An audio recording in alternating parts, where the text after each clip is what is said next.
The term bust gets thrown around a lot while talking about NASCAR drivers. It's a term that is applied unfairly for the most part, especially when you consider the state the sport is in during present day. Some people will call a driver like Elliott Sadler a bust. I've even heard people call Jamie McMurray a bust. But all of those drivers have multiple Cup Series wins. And then, of course, you'll have a driver like J.J. Yaley who fits the definition of bust to a T, and yet he still manages to somehow eke out a career that spans nearly 20 years! Hey, on the subject of Elliott Sadler, there's not a lot of drivers that can say they have 3 career Cup wins. Robbie Gordon has 3 Cup wins. A driver with one of the greatest names of all time, Dick Linder, has 3 Cup wins. Hell, even Austin Dillon has 3 Cup wins, and I'm still not sure how that happened. But not a lot of drivers can say they have 3 different Cup wins on 3 different teams.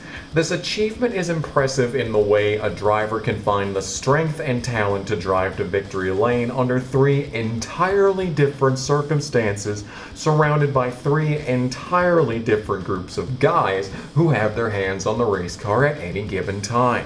It's a lot like having 3 different kids with 3 different women.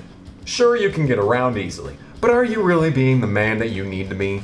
The early 2000s are littered with drivers who had all the talent in the world, but were just unable to compete against established talent during an era of NASCAR that pulled no punches. Not only were rookies competing against peak Jeff Gordon, they were competing against expectations set by Kevin Harvick, Ryan Newman, and Jimmy Johnson, who were all winning Cup Series races in their rookie seasons with virtually no prior experience in the Busch Series besides Harvick. Drivers were getting chewed up and spit out before they could even get their footing, and the sport missed out on swaths of talent who couldn't make their mark in the limited time they had behind the wheel. This, of course, meant that talent was getting younger and younger. Teams were desperately looking left and right for the next Jeff Gordon. Ray Evernham had Casey Atwood, Jack Rouse had Kurt Busch. Rick Hendrick, on the other hand, had something entirely different. He had a son. Ricky Hendrick wasn't your average CEO's son. He was no Coy Gibbs. Ricky Hendrick had a lax Cup Series career, but did find his way to victory lane at Kansas in 2001. Ricky moved up to the Busch Series the next year in 2002, but in only the 3rd race of the season, he suffered a devastating shoulder injury in a wreck at Las Vegas. The injury only put Ricky on the sidelines for 7 races, but he was never the same behind the wheel, and he called his racing career quits at the end of 2002. But this wasn't the end of his influence on the next generation of Hendrick Motorsports talent. Taking an administrative role on the team, Ricky Hendrick was tasked with finding the next Hendrick Motorsports driver, and nobody knew it then, but the man he chose would go on to have one of the most tumultuous careers of the 2000s. This is the unusual career of Brian Vickers.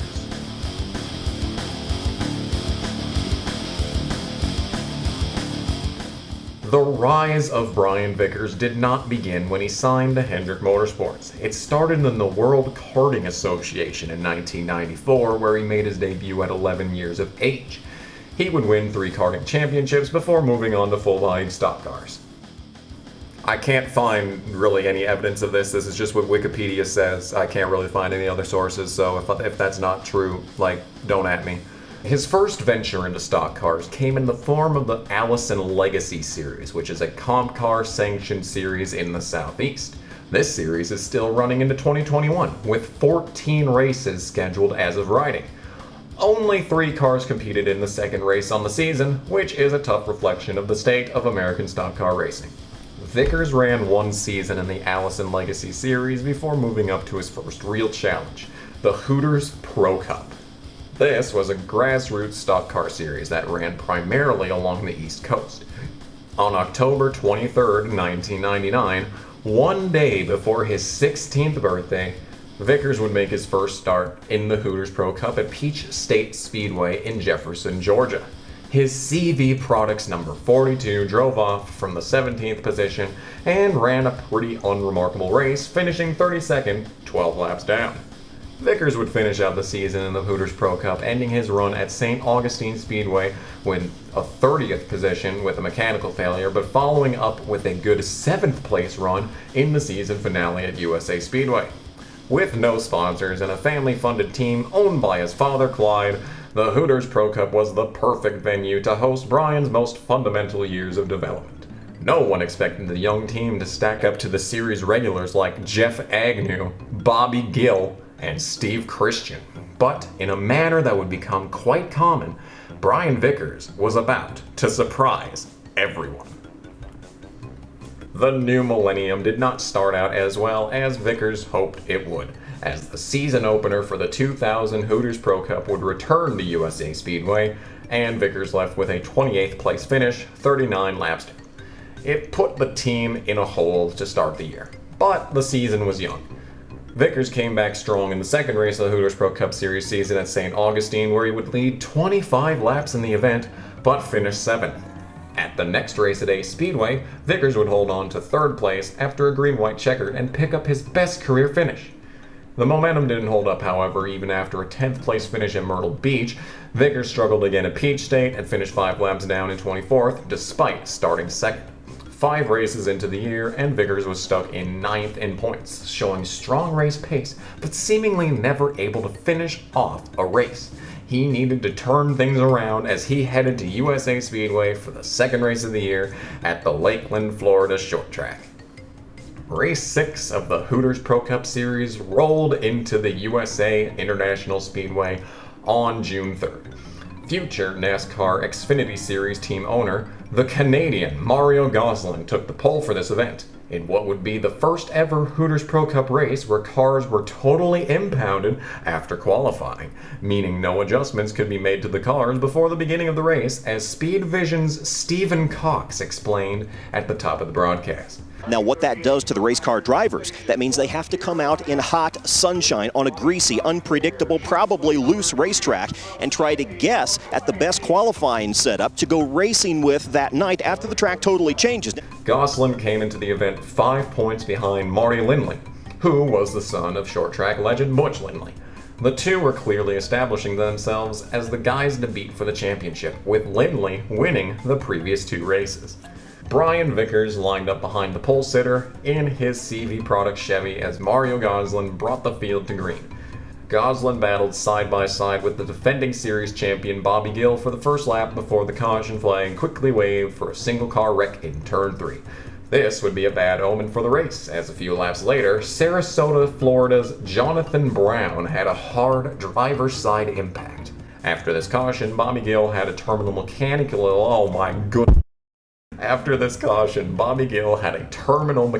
failure, giving Gosselin a huge lead a quarter of the way through the event.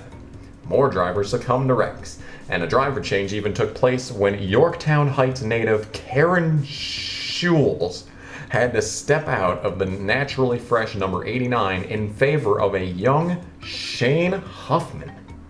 Despite all the issues befalling other drivers, Vickers held on to a top 5 position for virtually the entire event. Things began to settle down late into the race, and with 60 to go, the race for the win began. Steve and Christian appeared to have the dominant car in the late stage of the event, locking up the most laps led on the event as he paced around USA Speedway. Vickers didn't give it to him easy though.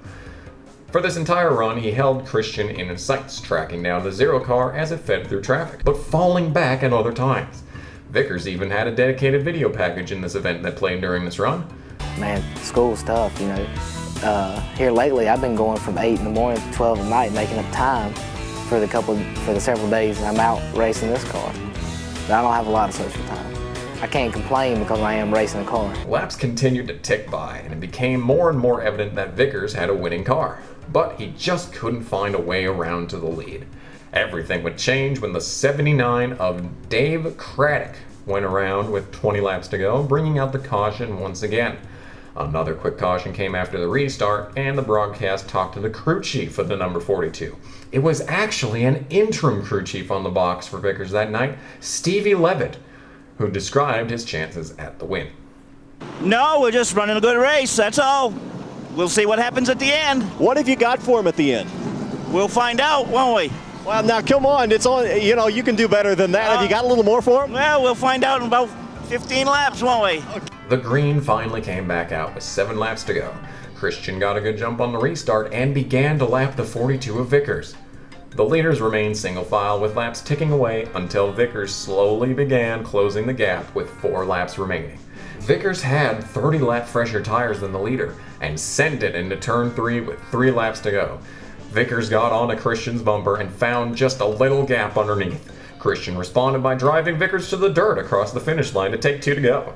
In turn 1, Vickers leaned hard into the zero of Christian and pushed clear out of turn 2. Vickers then gapped Christian and Gosselin got into Christian, preventing a retaliation move in turn 3. This allowed Vickers to move on to win for the first time in the USAR Hooters Pro Cup after leading only 2 laps in the whole event.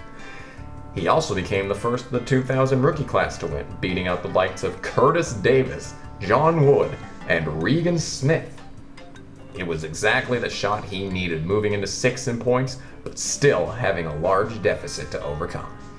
And that deficit would prove to be insurmountable for Vickers. Despite having several great finishes, including conquering Peach State Speedway at long last in dominating fashion for his other win in 2000, he would end the year 3rd in points behind Steve Christian and Bobby Gill. It was still a great rookie season for the 42 team, who were ready to set their sights on a championship in 2001. Brian Vickers had a championship team in the 2001 Hooters Pro Cup Series. The problem, however, was the off-season changes. The series was split into 3 leagues. There were the North and South leagues, which would host their own separate championship standings, and there was also a 4-race national division, which served as a combine for both North and South, which, yes, also had its own separate championship standings. Vickers ran the full 11-race Northern Division and set out in search of a championship. He started the year off qualifying 2nd and leading 33 laps at Jennerstown for the season opener, but succumbed to a mechanical failure late, finishing all the way back in 24th. He rebounded to 2nd place in the next event, but finished 13th the week after. That was the story of the season for Vickers, who never finished worse than 6th when he ran a clean race. Ultimately, the bad races cost him the championship. It would be Marty Lindley holding the 2001 Hooters Pro Cup Northern Division Championship trophy at the end of the year. Despite not winning any Northern Division race in 2001, Lindley finished top 5 in 10 of the 11 races, running away with the title by 105 points over 2nd place Brian Vickers. He may not have won the Northern Division Championship in 2001, but Vickers had had a respectable outing in the series. It wasn't all lost for him, as the seeds for his future had already been planted.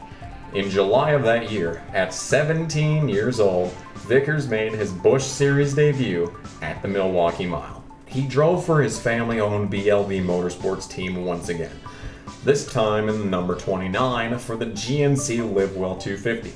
David Donahue with Brian Vickers, first Busch Series start for the 17-year-old. He started 30th and would end the event behind the wall after getting sent into the wall by Chad Little on lap 56. Vickers would make 3 more starts in the Busch Series in 2001, being largely irrelevant with a best finish of 25th at Rockingham. It wasn't much, but it was enough to get the team rolling. With only a few cars, virtually no sponsors, and a driver in his senior year of high school, the Vickers team began to plan for their first season of Busch Series competition. Making a jump from a grassroots short track series to the 2nd highest level of American stock car racing isn't easy. The baby-faced Brian Vickers had 0 ARCA Series starts to his name, and with lackluster performances in his 2001 starts, was not approved to race at Daytona for the 2002 season opener. This didn't deter BLV Motorsports, as they qualified the number 40 Dodge into the 2nd race of the year with a very strong 15th place qualifying run at Rockingham. This made him the youngest starter in the entire 43 car grid for the 1866 RBC term .com 200. It was a tough grinder of a race that saw Vickers finish 2 laps down in 25th. Overall, it was a very decent start for a family-owned team that didn't have much for financial support. That momentum carried into race 3 at Las Vegas, where Vickers bettered the previous weekend with a 20th place finish. For an 18-year-old green-as-grass rookie, the results were exactly what they needed to be. Vickers was looking good the next week at Darlington too, running 21st on the lead lap at halfway, until Larry Foyt ate the wall out of turn 2. Vickers had no time to react and introduced himself to Foyt's rear end housing. This ruined the front end of the 40, and while bringing the wounded car around, a tie rod failed on the front axle, once again sending Vickers hard into the concrete wall on the inside of the track on the driver's side, obliterating what remained of his Dodge. This relegated Vickers to 37th on the day and one less car in the BLV Motorsports stable.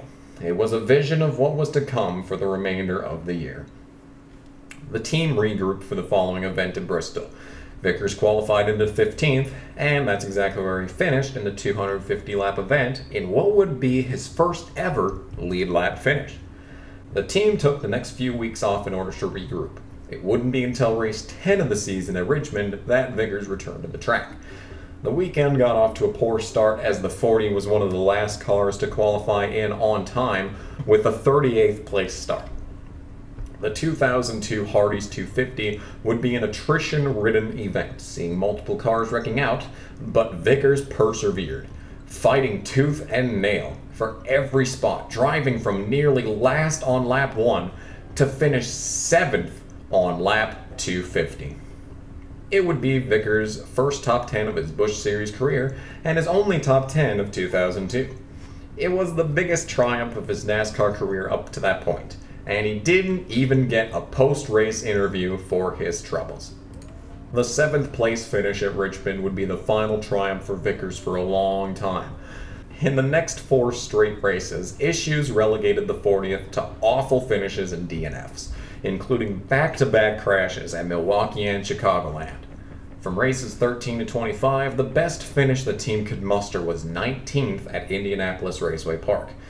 It was a very rough stretch plagued with the mechanical failures and wrecks that you'd expect from a young, growing team. But at the same time, it seemed all the momentum Vickers had disappeared. The only DNQ of the season for the 40 car came frustratingly at the second Richmond event, but Vickers turned it around in the following event at Dover by putting up an amazing 4th place qualifying run. Around this time, the team announced their first real partnership, which would be with Victory Junction, and that would join the car for the remainder of the season. After the sponsorship announcement, results began to turn around, with Vickers scoring 3 top 15s out of his final 5 attempts on the year. When 2002 came to a close, Vickers finished the year 30th in points after 21 starts. He only had 5 lead lap finishes on the season and led a total of 12 laps that came in the fall Atlanta race. All in all, it was not the season that Vickers really wanted. Sure, he was able to show some flashes of speed over the course of the year and only DNQ'd 1 time all season, but was involved in multiple on-track incidents and left tracks with torn-up race cars many times. The future of the team was also in question as layoffs were announced in November of 2002 for the BLV Motorsports team. But the NASCAR garage didn't have to wait long to find out what the future held for Brian Vickers. That answer came on December 9th, 2002. Hendrick Motorsports announced that Ricky Hendrick would be taking an administrative role in the organization, opening the team's 5 car for 2003. That seat would be filled by none other than Brian Vickers, who had developed a close relationship with Ricky over the course of 2002. This set up a 19-year-old Brian Vickers back into a championship-caliber team.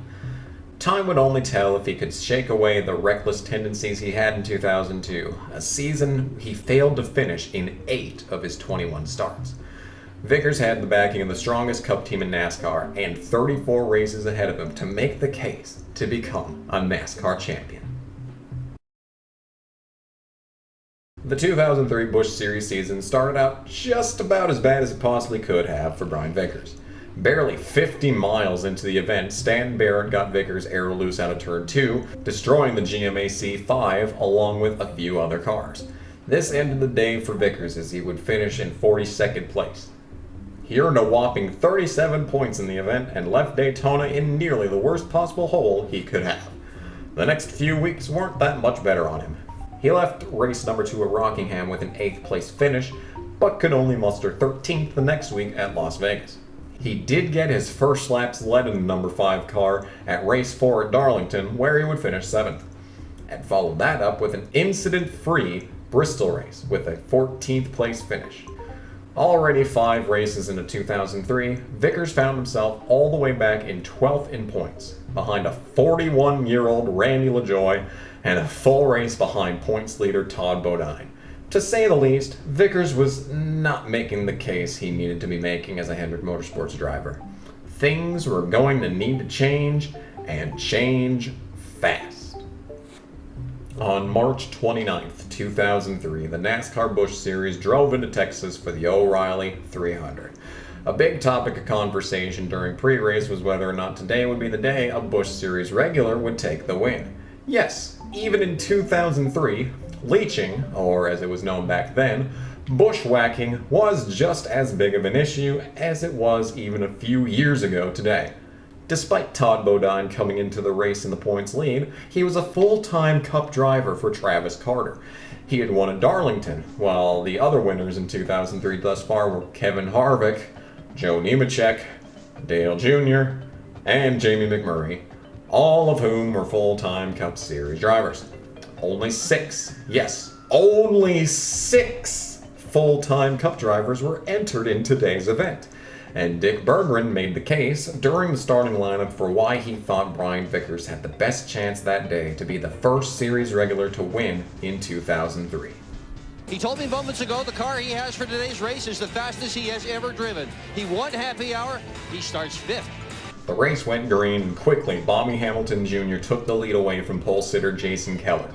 Just as soon as the race went green, it slowed back down when Kennewick, Washington's Damon Lusk slammed the wall in his number 6, fielded by Tommy Baldwin. He would complete a total of 1 lap on the day before this race-ending incident. The race went back green on lap 7, with Hamilton hanging on to the lead. 3 cars broke away from the pack, them being Hamilton, Keller, and Vickers. Keller quickly yielded 2nd place to Vickers, and 5 laps later, Vickers took the lead from Hamilton. Vickers was quickly gapping the field once he felt that clean air.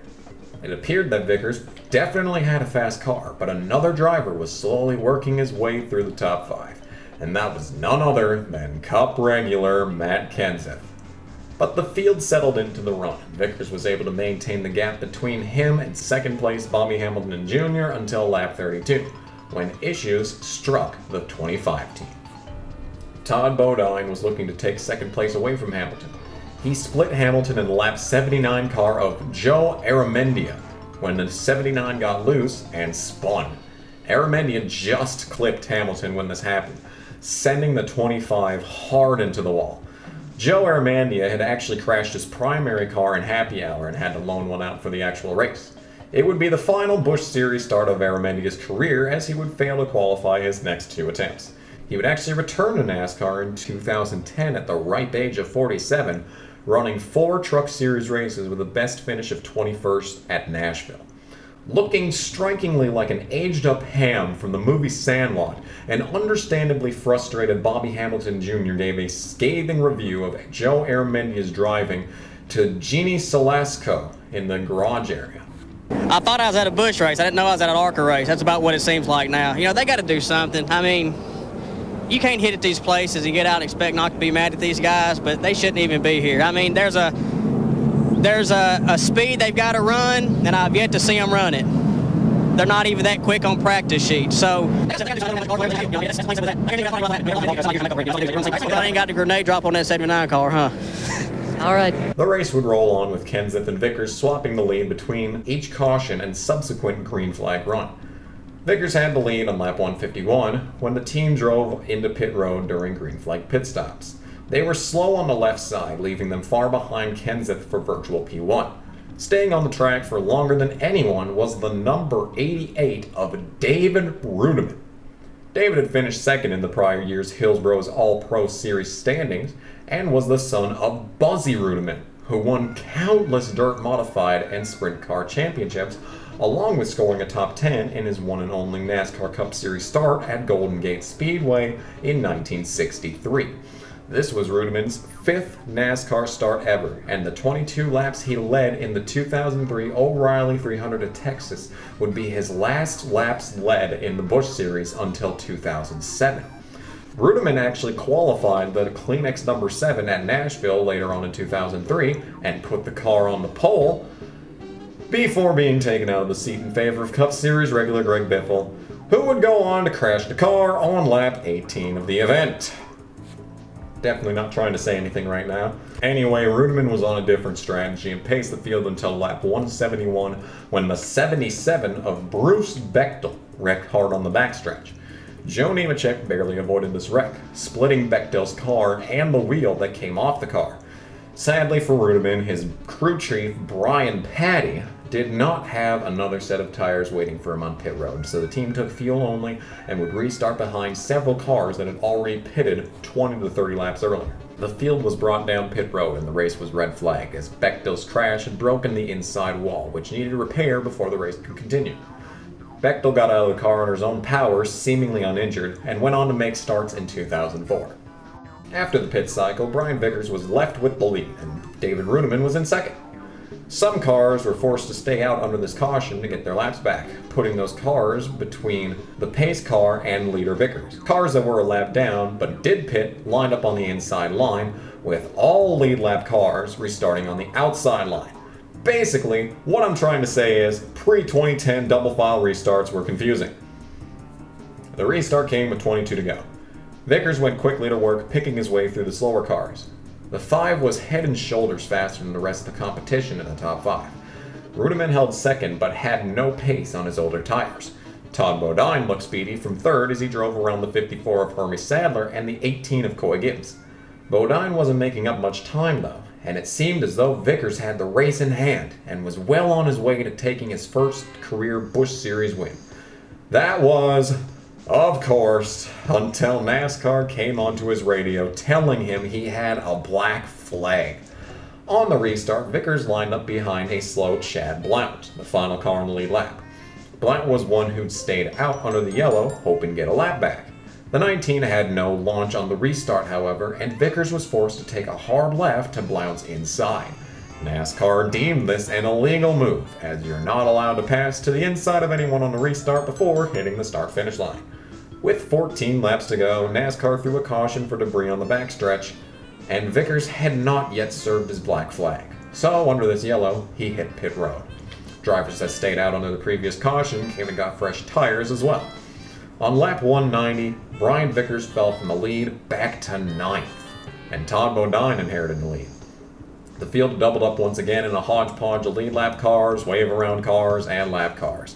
A restart with 10 to go was right around the corner. At the line, Todd Bodine was in the lead, Coy Gibbs in second. Bodine waited until he hit the line before looking to the inside of the 48 of Shane Meal. Bodine drove hard into turn 1, fighting through traffic, and Hamill got into the 20 of Mike Bliss. Bliss spun directly in front of the entire field, barely clipping the 92 of Bodine. Bodine made it out fine, but the vast majority of the field wasn't as lucky. Brian Vickers, who had led 87 laps on the day, was left destroyed. David Rudiman was also destroyed. Coy Gibbs had a ton of damage, but he was still somehow rolling. The field was left in shambles, and barely any car was free of damage. What had started out as possibly the best chance for Brian Vickers to find his first career win came to an end only 5 laps after he was forced to give up the lead due to a black flag. Funnily enough, Joe Nemechek went on to win after Bodine pit for a flat tire after the wreck. Shane Meal, the one who started the wreck, finished in third, and Chad Blount, the man who gave Vickers the black flag, finished in 5th in what was his one and only top 5 finish in his entire Busch Series career. Vickers left Texas still 12th in standings, 241 points behind points leader Todd Bodine. All in all, it was the best race of Brian Vickers' career, and yet he was still struggling to keep up with the likes of a young Biaggi Motorsports and Mike Wallace in points. The next race at Talladega was no different, with Vickers struggling with mechanical issues and finishing 17 laps down in 23rd. He would lead 30 laps the next week in Nashville, but finished back in 9th behind Stanton Barrett and Chad Blount.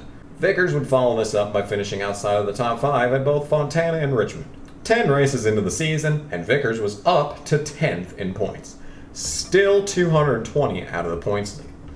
The results weren't there for Vickers. It seemed Ricky Hendrick had made a mistake in putting Vickers in the GMAC number 5. In fact, Hendrick Motorsports had already took a liking to a different driver around this time.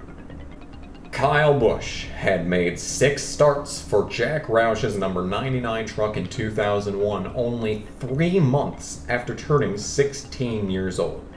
That may not sound very unusual today, but it was unprecedented at the turn of the millennium. And NASCAR responded by changing the rules for 2002, mandating that all drivers running in the top 3 divisions of their sport must be 18 years of age. Well, Busch's 18th birthday was right around the corner, and Hendrick already had plans of fielding him in Nemechek's number 87 at Charlotte. Vickers needed to turn things around fast or be left in the dust by Hendrick's forthcoming project. And somehow, things suddenly changed. Race number 11 of 2003 at Gateway saw Brian Vickers score what was actually his first career top 5, finishing 4th with 1 lap left. The next race at Nazareth saw Vickers come home second, only half a second behind a seemingly untouchable Ron Hornaday Jr. Vickers did a good job of shaving 50 points off his deficit to the new points leader David Green during this time, but he followed up the 2 consecutive top 5s with a 14th place finish at Charlotte. In fact, this was the Charlotte race that saw the Busch Series debut of Kyle Busch, who led 33 laps in the event, finishing second to Matt Kenseth under yellow. Busch had clearly dropped the gauntlet for making his cause of being Hendrick's primary development driver. Brian Vickers was going to need to meet this challenge if he was going to stick around on the team. So, was Vickers able to do it? Yeah. Following race 14 at Charlotte, Brian Vickers went on a run of 7 consecutive top 10s. It started with a wild 5th place run at Dover, with Vickers eating 8 laps and surviving a large wreck on lap 154. Next week he finished 10th at Nashville, and he followed that run up by finishing 6th at Kentucky. Vickers had a race-winning car in Milwaukee where he made his series debut 2 years before. He led over 70 laps, but he couldn't match Jason Keller's pace at the end of the event, finishing second for the second time in his Busch Series career. The next week at Daytona, he finally managed to put together a good run on the plate track, finishing 7th. The next week at Chicagoland, he came in 3rd behind Bobby Hamilton Jr., who led all but 14 laps in the event. And he followed that up with another top 10 run at New Hampshire with a 4th place finish. During the 7-race streak, Vickers launched from 9th in points to 3rd, only 66 points behind David Green. The next Busch Series race was number 21 at Pikes Peak. Brian Vickers was taking a look at 2nd place on Stacey Compton on lap 30 when an 18-year-old Jeremy Clements spun Ken Appling's number 71 in front of the leader Bobby Hamilton.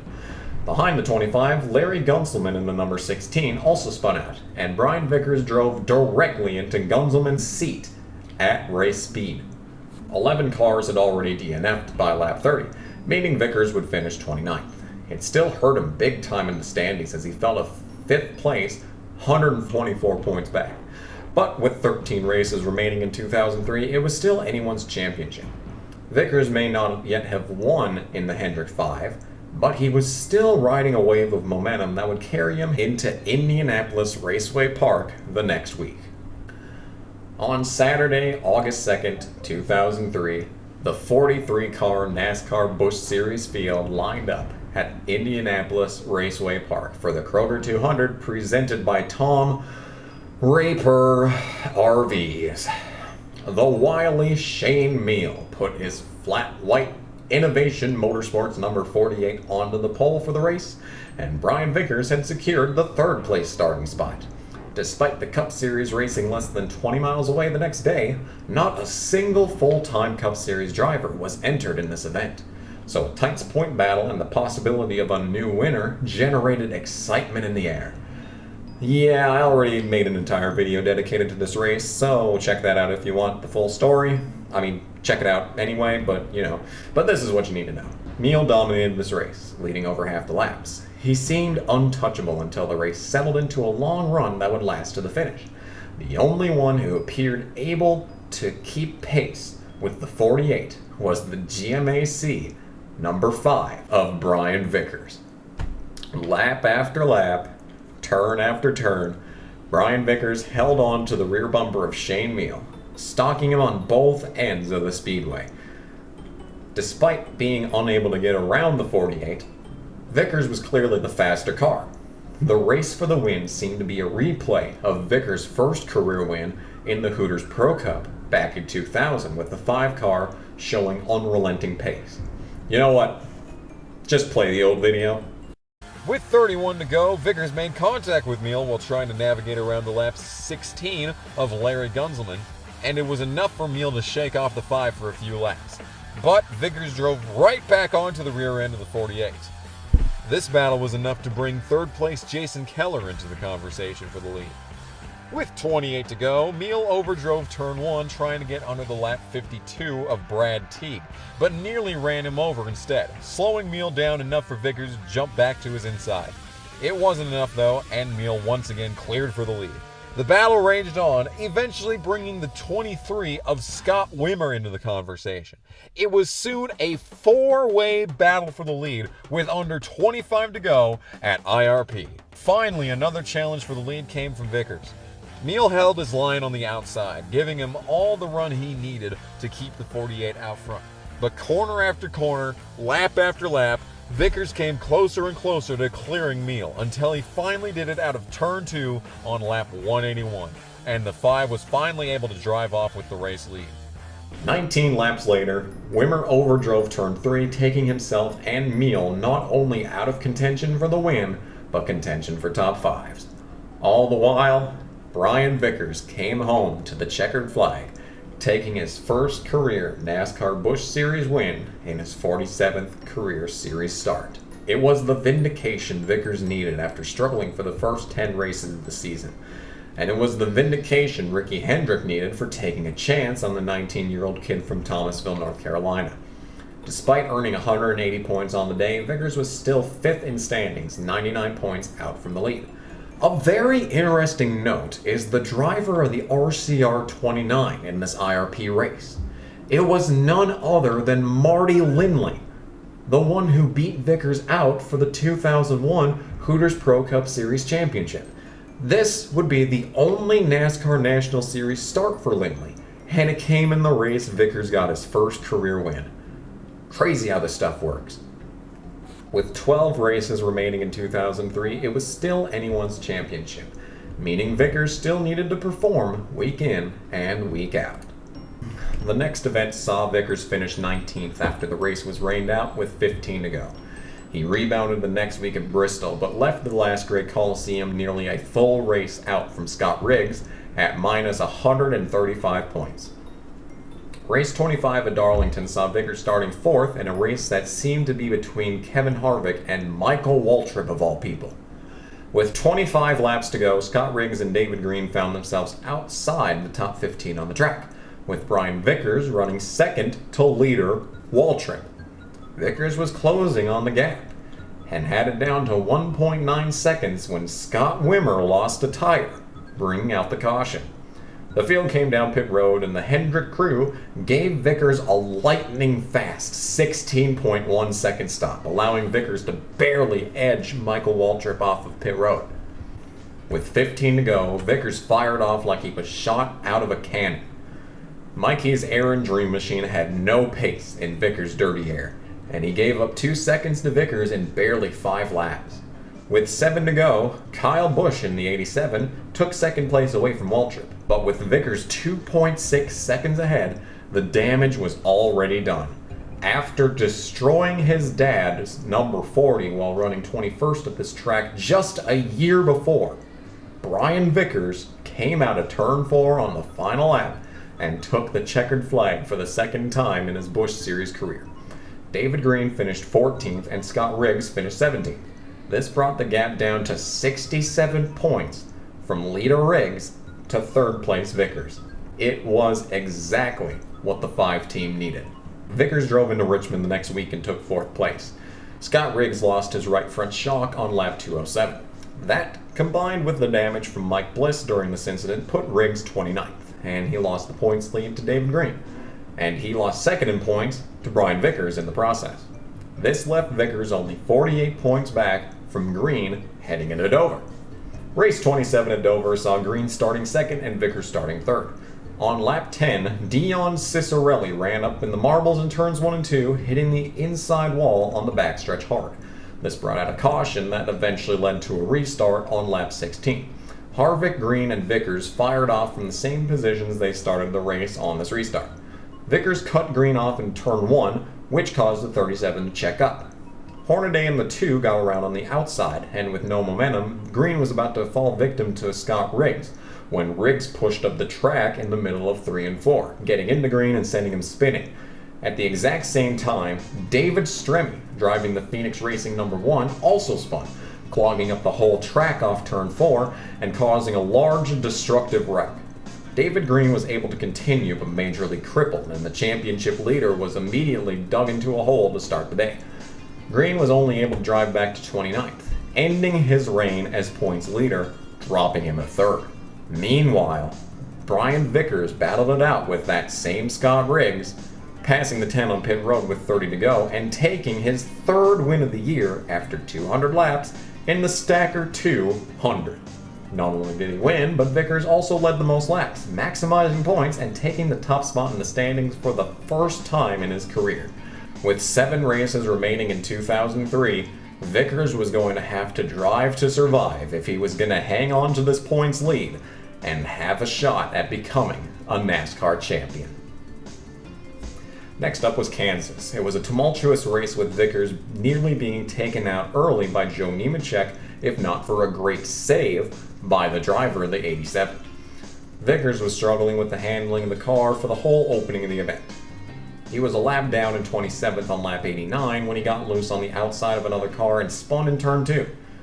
Jason Leffler, making his first start of the year in the Haas CNC 00, drove straight into him, destroying the 5 car. Vickers ultimately finished 32nd in the race, losing everything he had gained from his win the week before.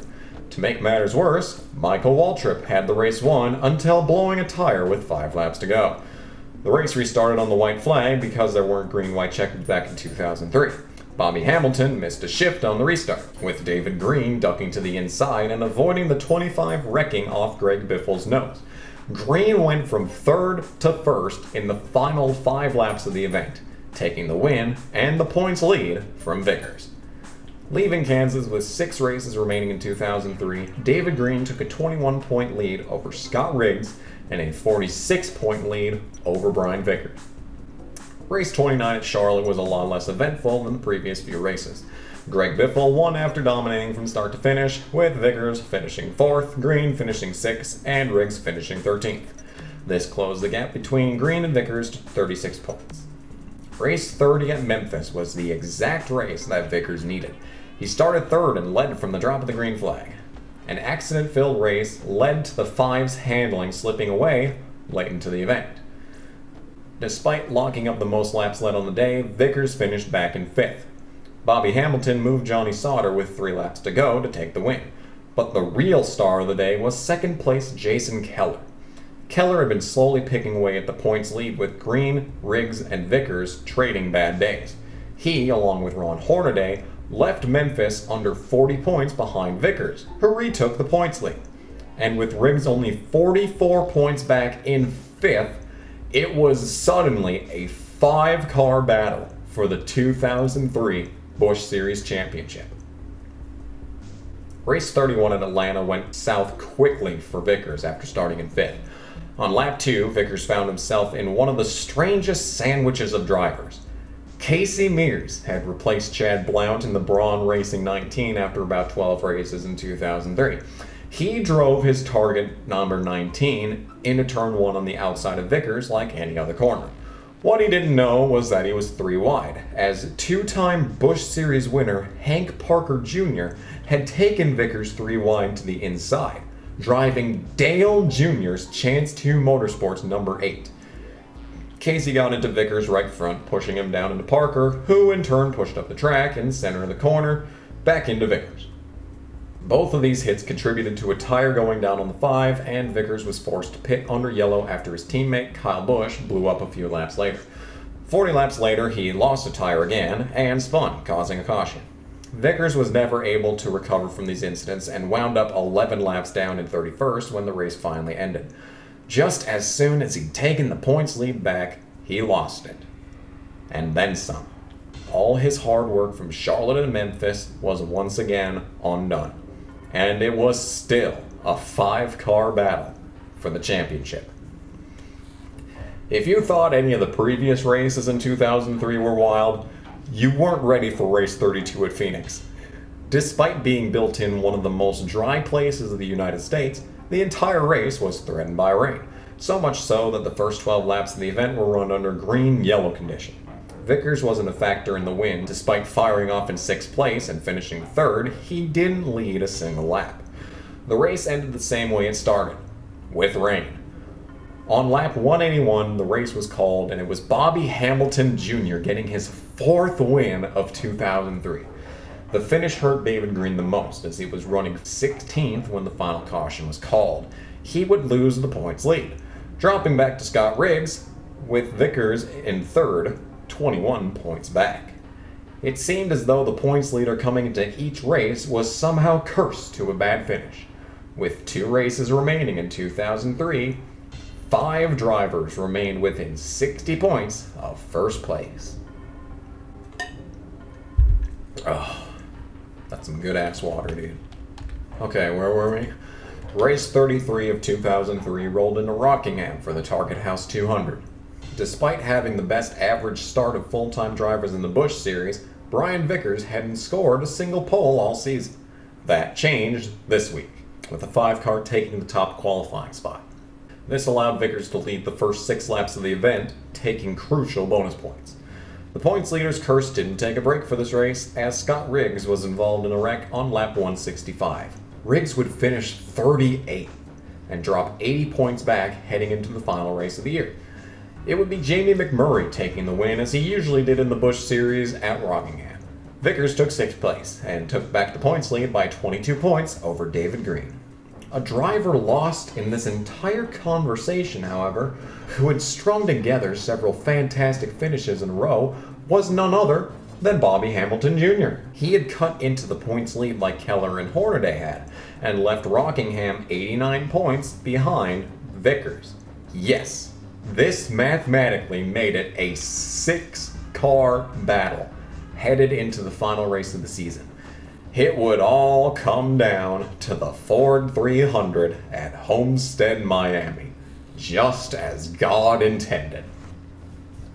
On November 15th, 2003, exactly 9 months after the season opening race at Daytona, the NASCAR Busch Series returned to Florida for the final race of the year, the Ford 300 at Homestead, Miami.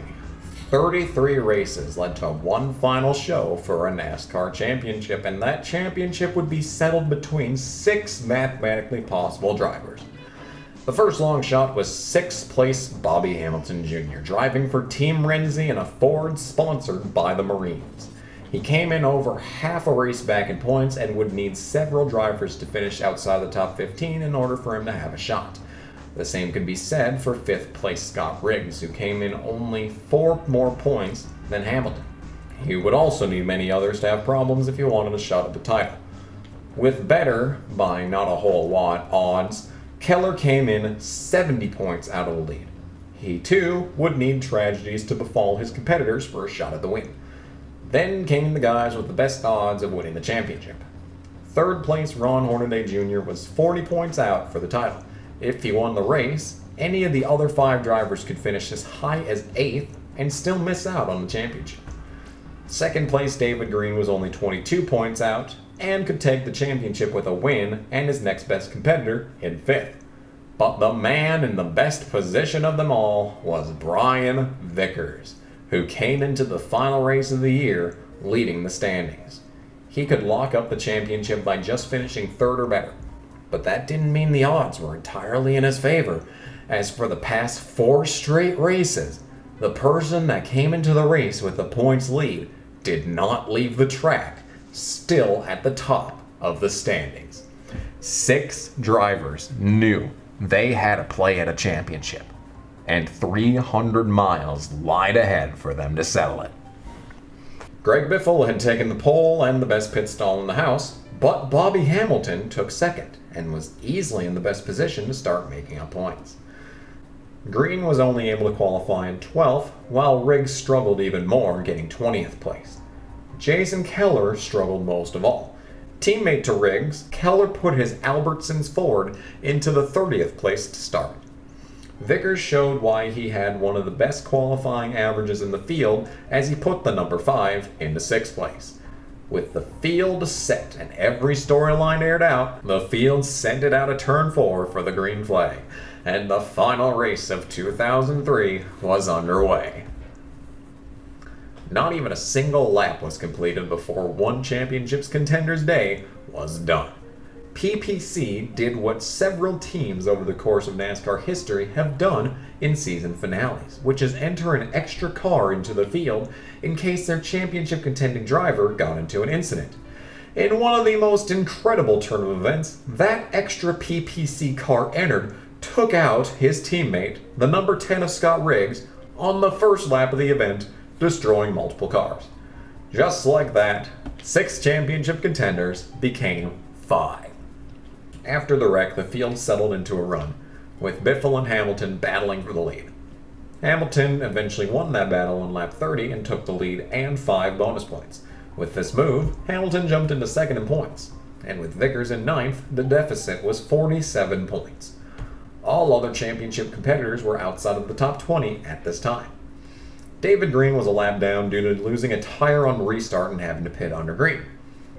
Vickers continued slipping back, losing 4 points with every spot he dropped. On lap 71, Jamie McMurray took the lead away from Bobby Hamilton. Vickers was 14th at this time, making the points gap from Hamilton to Vickers only 25 points. Right around this time, Jason Keller lost a lap to McMurray, falling deeper and deeper into a points hole. During green flag pit cycle, Ron Hornaday stayed out an extra lap and took 5 bonus points. During the same pit cycle, Brian Vickers got left front damage on the headlight. The team chose not to put tape over it and sent the 5 back out onto the track. Brian Vickers had just gone a lap down when Ashton Lewis and Ireland's Derek Hayes wrecked off of turn 4. With this caution period lasting longer than normal, the broadcast started wondering about fuel mileage on the newly reconfigured Homestead Miami Speedway. The race restarted on lap 118 with Vickers falling in line behind Jamie McMurray and the Grid Clips 38 of Casey Kane. NASCAR debuted a new rule in the 2003 season after racing back to the line during a caution finally came to an end. That rule was called the Lucky Dog, where the first car a lap down to the leader would get their lap back after a caution. Vickers restarted in the Lucky Dog position with David Green right behind him in 21st. During this whole run, Green appeared to have Vickers' number and tussled with him for the Lucky Dog spot. But soon enough, the 5 cars started to gab Green, and Vickers secured the position. On lap 141, Greg Biffle lost a tire in turn 1, and just like that, Brian Vickers was back on the lead lap with the Lucky Dog. While the lead lap cars took to pit road, Vickers sent it around the pace car and lined up for the lap 148 restart at the tail end of the longest line, but on the lead lap in 19th.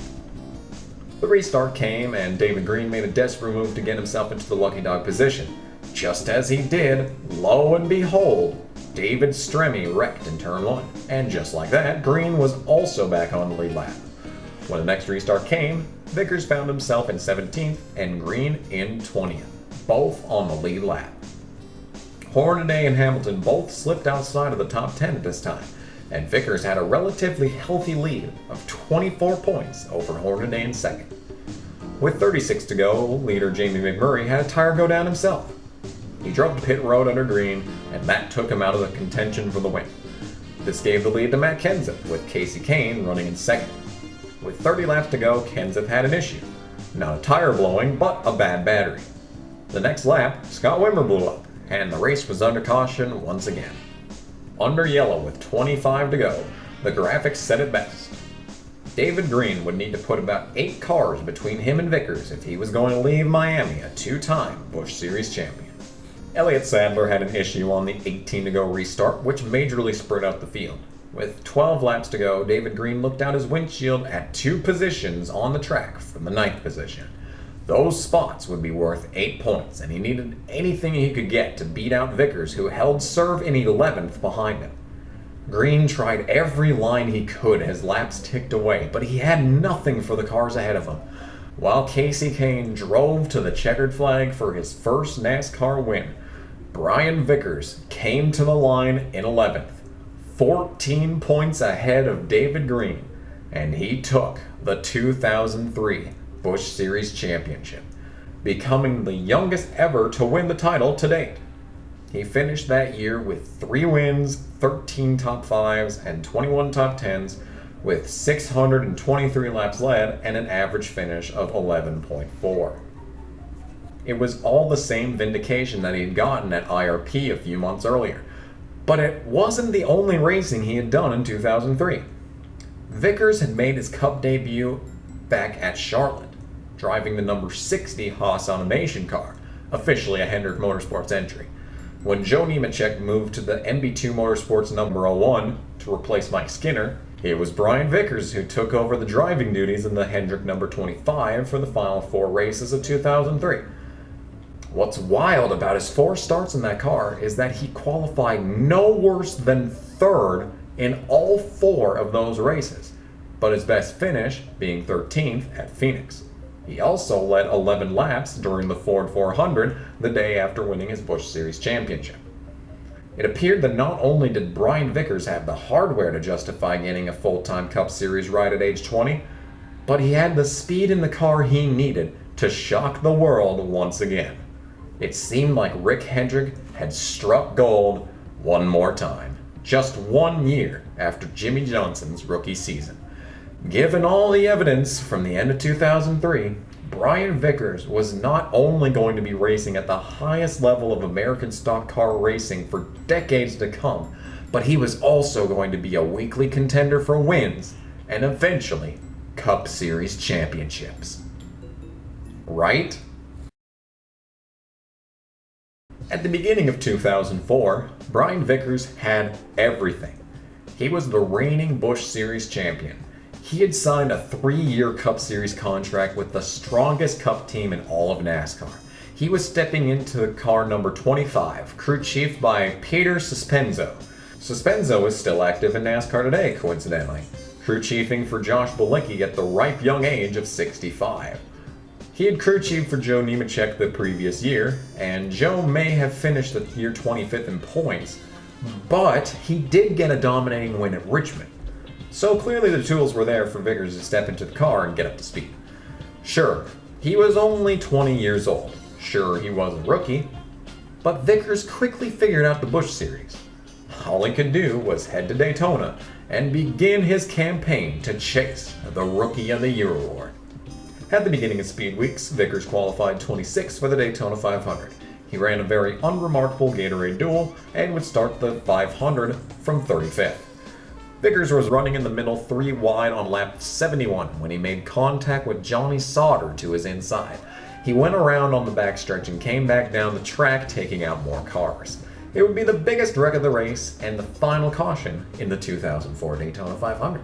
It was the exact same spot he had wrecked the year before to start out his 2003 Busch Series campaign, and it ended the exact same way, with Vickers finishing 39th.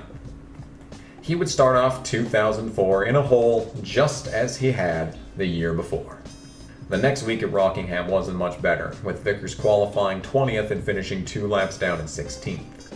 Race 3 at Las Vegas was where things started turning around. Vickers qualified 3rd or better in all 4 of his starts in the 25 Cup car to finish off 2003, and 3rd is exactly where he qualified for the UAW Daimler Chrysler 400. It was an unremarkable race, with Vickers finishing back in 23rd, but it was a glimmer of hope to show he hadn't completely forgotten how to drive. The next week at Atlanta was seemingly a repeat of Vegas, with Vickers qualifying in 2nd but finishing back in 21st. 4 races into 2004, and Brian Vickers was sitting 28th in points, seemingly unable to put together a full race. Darlington and Bristol were somehow even worse, with Vickers qualifying outside the top 20 in both races and finishing back there too. Texas was a significant improvement with a starting spot of 13th and a finish at 12th, but Vickers still remained 26th in points. It wasn't until race 8 of the year at Martinsville that he would have a finish worth writing home about.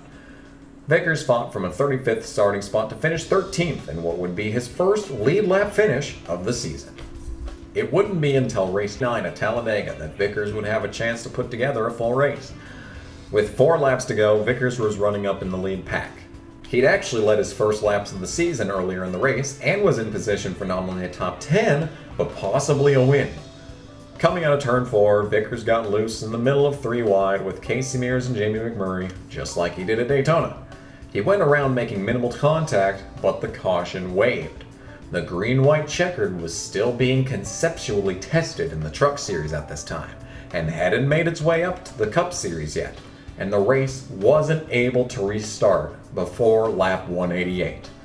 This is the race that Jeff Gordon won under the yellow flag and in an aluminum rain of beer cans, thanks to his teammate Brian Vickers spinning with only a few laps remaining. Vickers would ultimately finish 27th. The next race at Auto Club saw Vickers qualifying to 6th, but as most of the races in 2004 had gone, he ended up all the way back in 29th, 2 laps down when the checkered flag waved. Vickers was already 10 races in 2004, and it felt exactly like a replay of his start to 2003 the year before. He had only 3 top 20 finishes and found himself 27th in points, behind the likes of Bill Davis's Scott Wimmer, Gene Haas's Webb Boyton, and even his Rookie of the Year competitor Brendan Gaughan, who had jumped up from the Truck Series to the remains of Jasper Motorsports in the number 77. Yes, it was his first full-time Cup Series season, but both of his Rookie of the Year competitors were outrunning him in objectively worse equipment. The situation was concerning, bordering on dire, and Vickers desperately needed to find some speed. And what better place to find that speed than the track his car won at the previous season. Race 11 of 2004 was the Chevy American Revolution 400, and if anyone was in need of a revolutionary run that day, it was the driver of the GMAC number 25, Brian Vickers. Vickers had shown glimmers of hope primarily in qualifying since his Cup debut, but was never able to translate that speed to Sunday. In his 15 total Cup Series starts to date, he had 6 qualifying runs of 4th or better, but 0 top 10s to show for them. He was looking to change. And that change began on Friday, when Vickers drove onto the track his car had won the previous season. He put up a solid lap 1 and followed it up with an even more solid lap. That time was good enough for his first career NASCAR Cup Series pole, and it seemed as though Peter Suspenzo had made a case for replicating his winning car from the prior year with his new rookie driver. Winning the pole for the 2004 Chevrolet American Revolution 400 gave Brian Vickers the honor of becoming the youngest NASCAR Cup Series pole winner in NASCAR's modern era. The qualifying effort was great, but the real challenge would come when the green flag dropped on Saturday. When the time did come, Vickers fired off strong, leading the first 32 laps of the event. Despite never returning to the lead in the race, he spent most of the day in the top 10.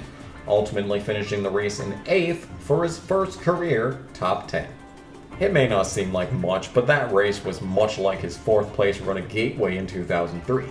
It was the shot in the arm he and his team needed to kick the 25 car into gear and start contending in more races.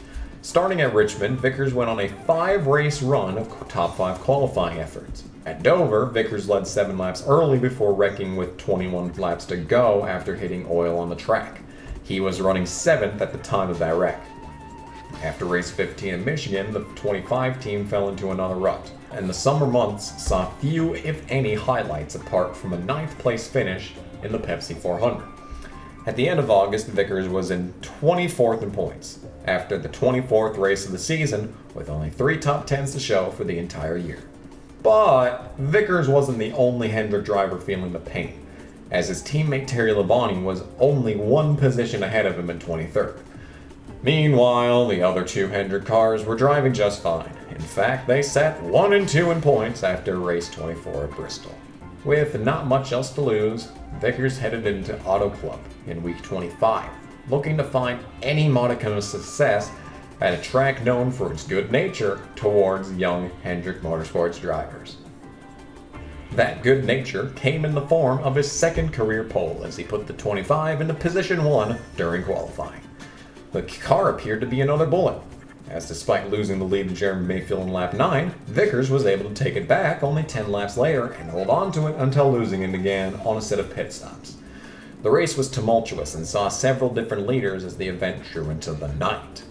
On a lap 220 caution, Peter Suspenzo threw a curveball at the field, taking 2 tires and giving the lead back to Vickers.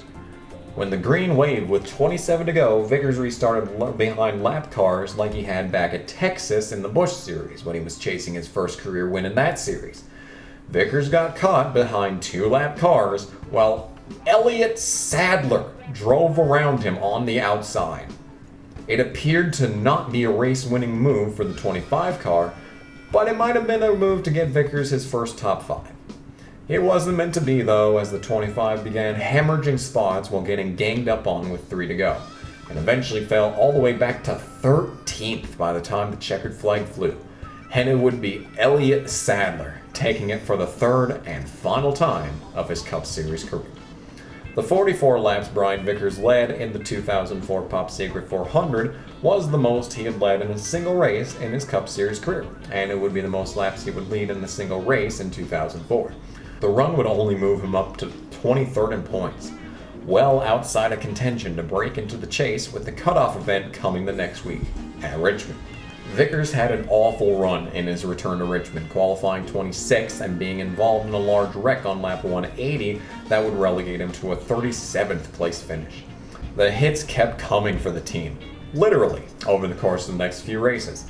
Vickers finished outside of the top 20 in 5 of the next 6 races following Richmond, with an early wreck at Dover, a mechanical DNF at Talladega, and an even earlier wreck at Charlotte, with the best finish at 19th at Kansas.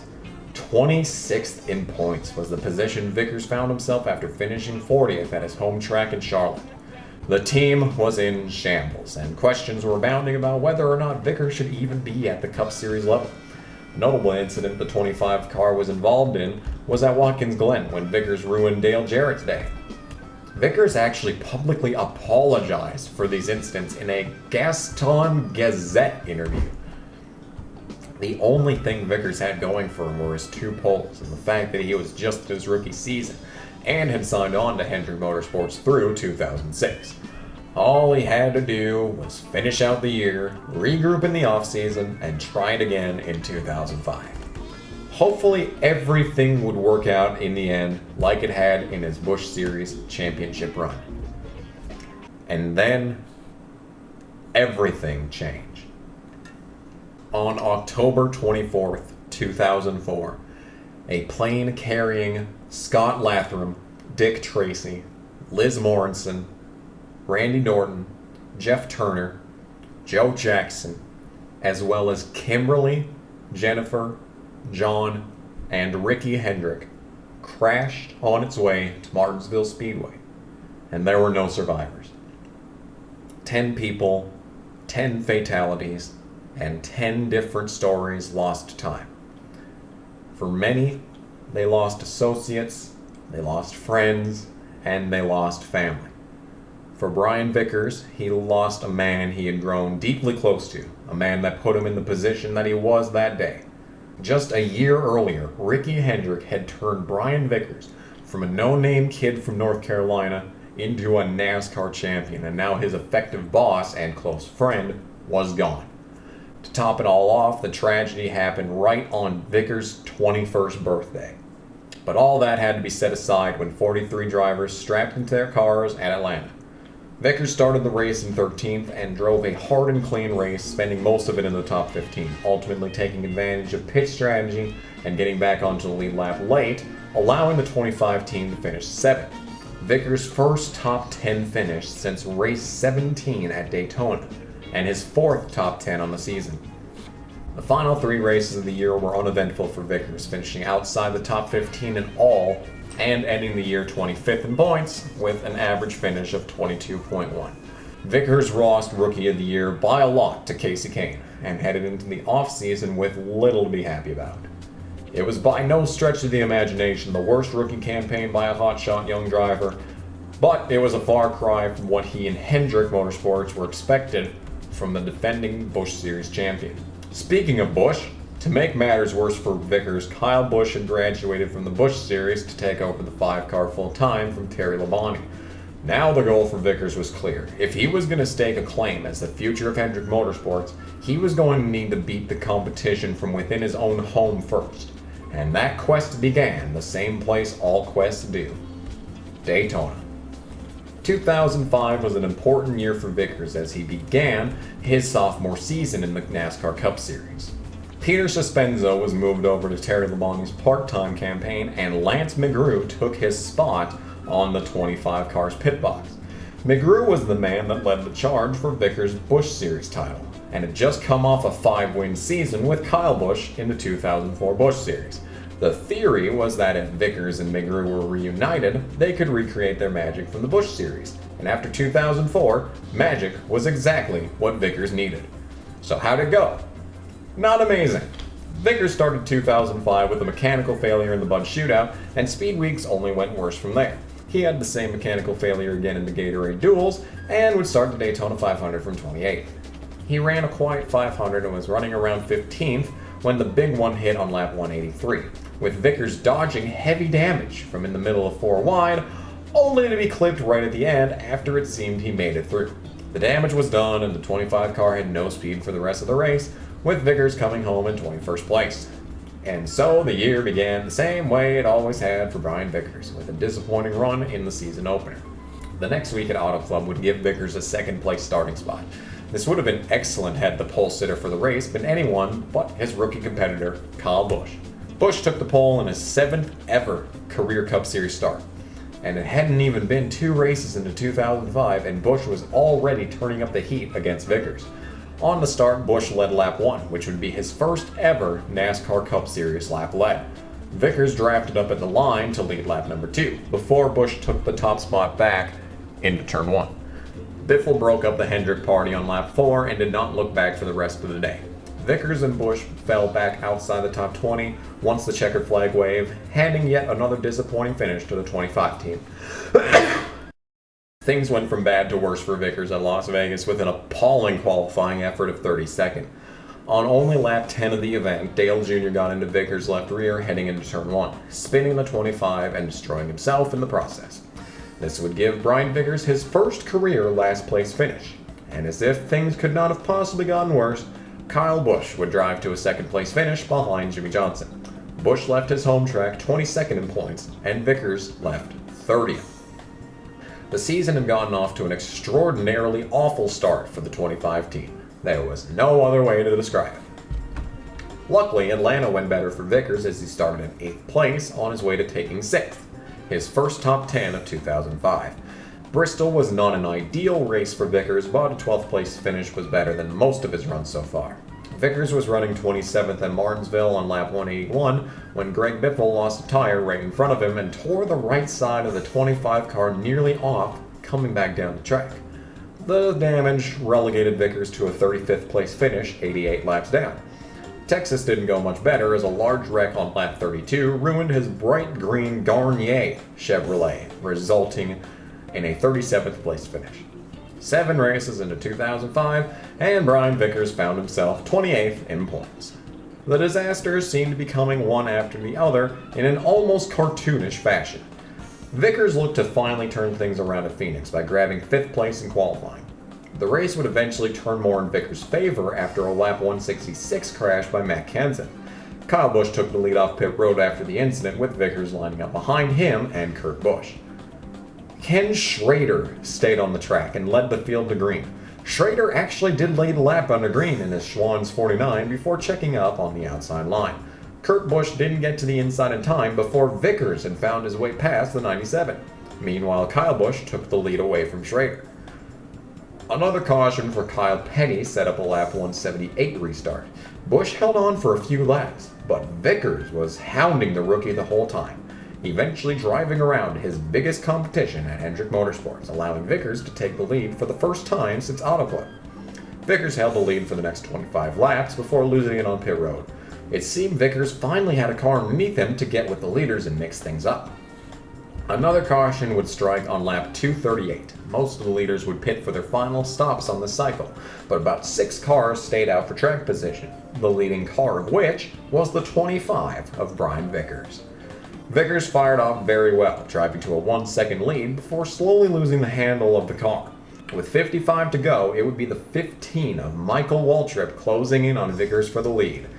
The old tires on the 25 car just could not hold up, and Vickers was forced to surrender the lead. Waltrip would later lose the lead to eventual winner Kurt Busch. When the checkered flag waved at Phoenix, Vickers crossed the line in 5th, picking up his first ever top 5 and best career finish to date. The 50 laps he led in this event was also the most he had ever led in a single event yet. The bad news was that the damage had already been done to the team, and the 5th place finish only moved Vickers up 23rd in points. He was going to need a lot more runs like that if he was going to make the 2005 chase for the Cup. Did Vickers' luck turn around? No. Vickers was involved in the huge lap 132 wreck at Talladega, ending the event in 37th. The following race at Darlington saw Vickers lead 1 lap, but finish 16th. Things did not improve the next week at Richmond. After winning the pole for the race the year before, Vickers finished 32nd on pace, 3 laps down. Vickers left Virginia still 26th in points, nowhere near close to the 10th place cutoff for the chase. Still with no wins in his career, it meant Vickers would have to race into the next weekend's All-Star race. The story of the 2005 Nextel Open is one of the Haas CNC number 0 of Mike Bliss. Mike Bliss was a USAC champion before arriving in NASCAR, and he had just taken the Truck Series championship in 2002, before moving into the JGR Rockwell Automation 20 in 2003, taking a Busch Series win at this very track, Charlotte, in 2004.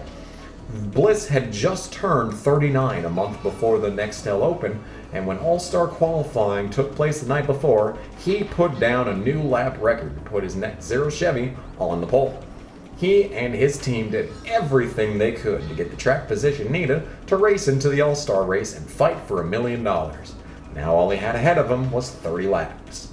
Bliss elected to start the event from the outside lane, a rare sight before the days of double file restarts. With a full moon gazing over Charlotte Motor Speedway, Bliss came to the line on the outside of Kyle Busch to begin the Nextel Open. Bliss got an excellent start with a push from behind by Travis Quaffle. Quaffle was the 2003 Truck Series champion, beating out Brendan Gaughan with a little help from Jimmy Smith. If the 2003 Truck Series championship wasn't a big enough insult to Gaughan, Quaffle replaced him in the former Jasper 77 for 2005. On the first lap of the Open, Scott Rigg got into the wall, bringing out a caution. On the restart, Quaffle got the better of Bliss from the outside lane and took the top spot away. Another caution came out right away for Morgan Shepherd, knocking down the wall. 10 laps into the 30-lap Open, only 4 laps of green flag racing had been run, with Quaffle leading Bliss, Mears, and Kyle Busch, with the 5 and others pitting. On the next restart, Bliss took the lead back from Quaffle on the outside after the green. Before 2010, the only place NASCAR fans could see double file restarts was in the All-Star race, and with restarts like these, it was no wonder why NASCAR adopted it in all races at the turn of the decade. Bliss and Quaffle continued racing hard for the length of the first stage of the Open. Yes, stage racing's origins were also in the All-Star race. The 77-0 appeared to be the class of the field as they took lap 20 1-2, with a caution coming out to set up the final run of the race. The final restart of the event came with 10 to go to begin stage 2. Quaffle took the bottom with Bliss on the top once again. Bliss drove around on the outside again, taking the lead away from Quaffle and driving off. Brian Vickers followed on the outside line and took third. Some cars had fresh tires and were making up big ground from behind, but there wasn't enough time for any of them to close. Coming to 5 to go, Bliss, Quaffle, and Vickers rode into turn 1 single file. The 77 dove under Bliss, looking for the top spot. Brian Vickers in third looked behind the 0 and gave Bliss a push down the backstretch, clearing him of Quaffle. Vickers then held on to the 77's door in 3 and 4 for the second spot. The side draft allowed Bush in fourth to close in on the group, while Vickers cleared for second.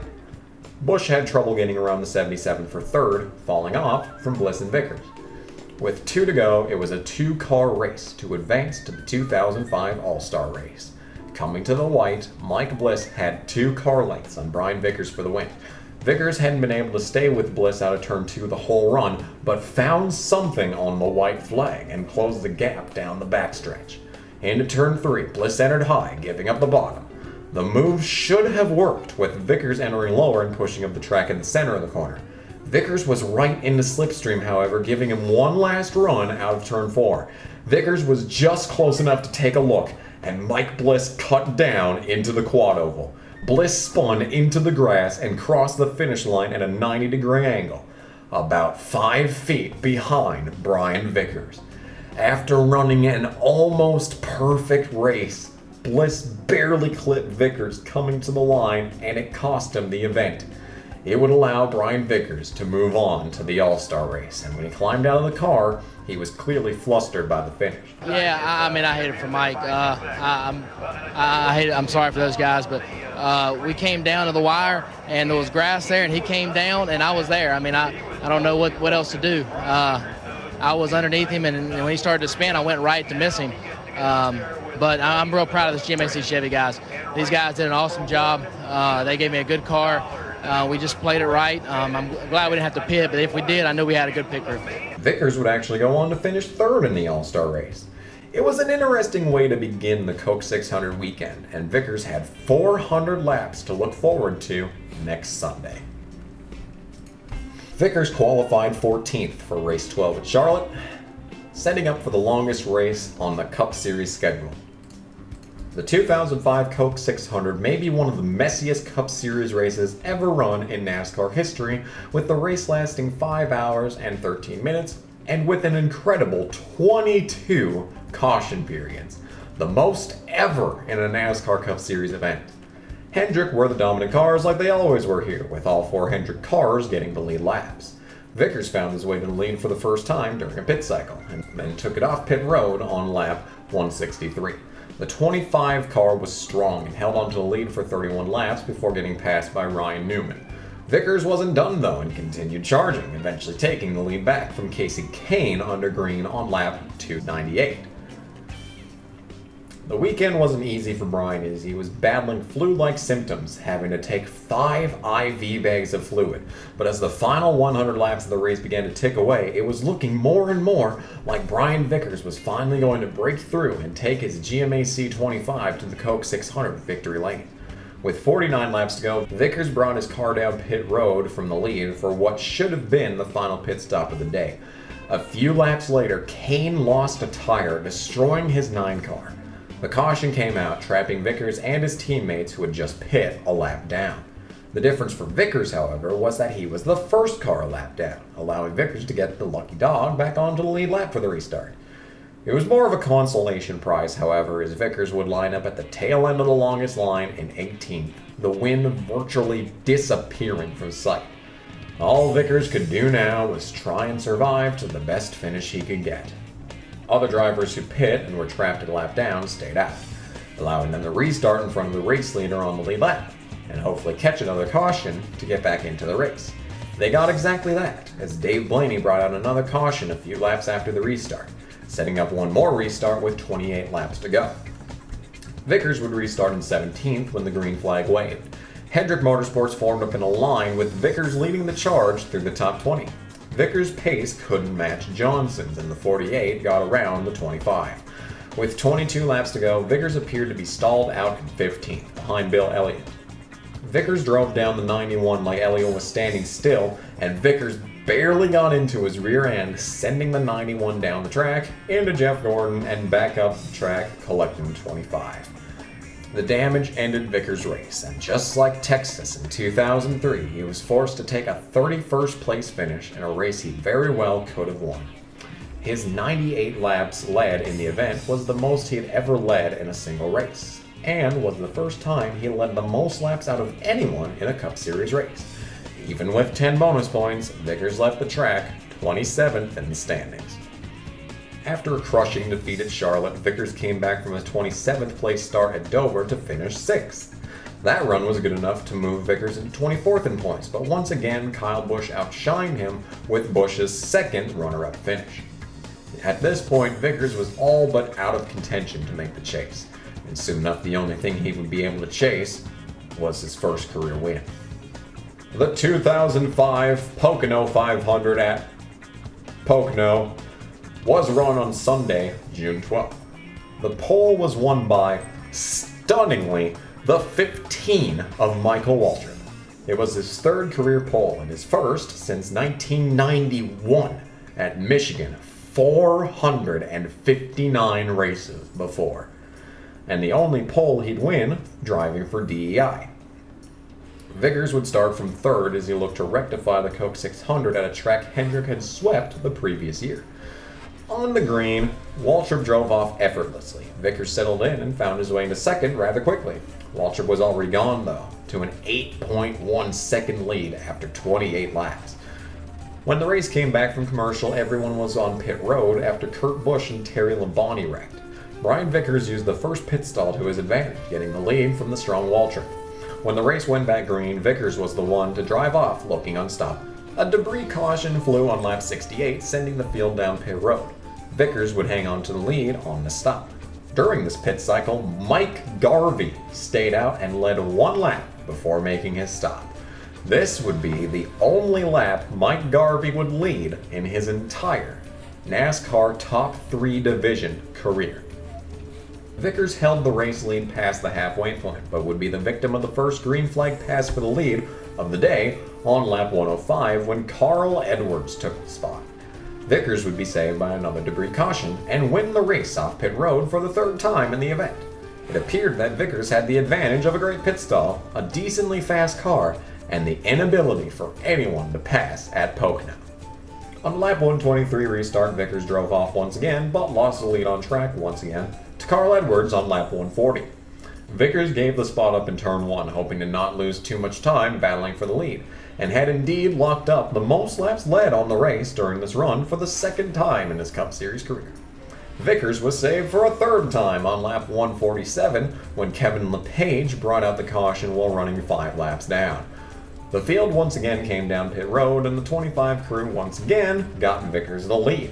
With 50 laps to go, Vickers needed an adjustment to help the 25 on the long run, as he had been passed for the lead on track by Carl Edwards every green flag run.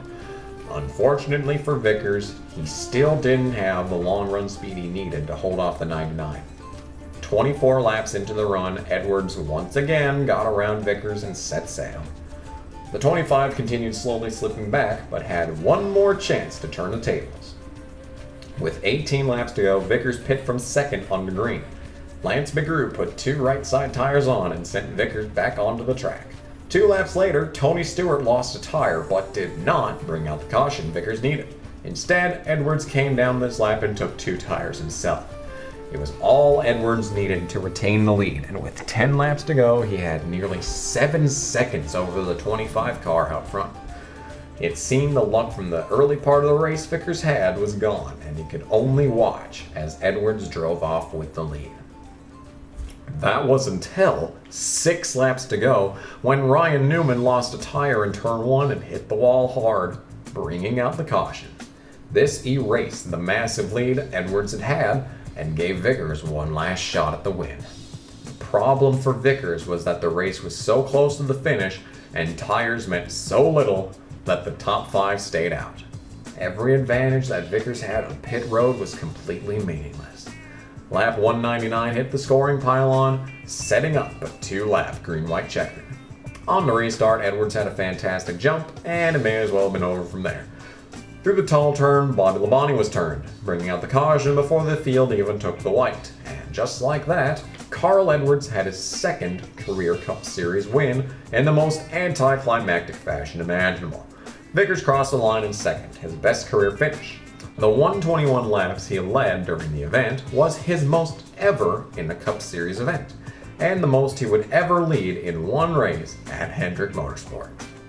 If the caution would have come out in time to come in and take 4 tires with the phenomenal work this GMAC Chevy pit crew team was doing all day, and we could have beat them off pit road, and we were better than those guys on a short run. But on a long run, man, congratulations to them. Carl was, and that whole team did a great job. It was still a good points day for Vickers, who moved into 21st place in the standings. The good news for Vickers was that he still had 12 races to close a 200-plus points gap to drive his way into the chase. And considering how strong he had been at 3 wildly different tracks, Charlotte, Dover, and Pocono, it seemed he was in prime position to make a run into the chase. Did he? No! Vickers followed up his best career finish at Pocono with a wreck on pit road in Michigan, resulting in a 41st place finish, an awful 34th place run at Infineon, and a completely irrelevant run at Daytona with a 29th place finish. The 25 team appeared to be utterly in shambles. Even after a 4th place run at Chicago, followed up by a pole at New Hampshire, Vickers remained 22nd in points. Vickers did not impress in his return to Pocono, qualifying 8th and finishing 14th. He went on a good run of finishes after this though, and with the 3rd place at Indianapolis and top 10s at Watkins Glen in Michigan following. Vickers did something in 2005 he had not done his rookie year in 2004, which was return to the place that got him the Cup, the Busch Series. Vickers ran 5 Busch Series races in a brand new number 57 car sponsored by Pizza Hut and Ore-Ida Potatoes. He ran a 6th race, however, at Watkins Glen of all places. In that event, he drove the 5 car he took to the championship, the car now being crew chiefed by Jim Long, the man that gave Terry Labonte his last Cup win in 2003.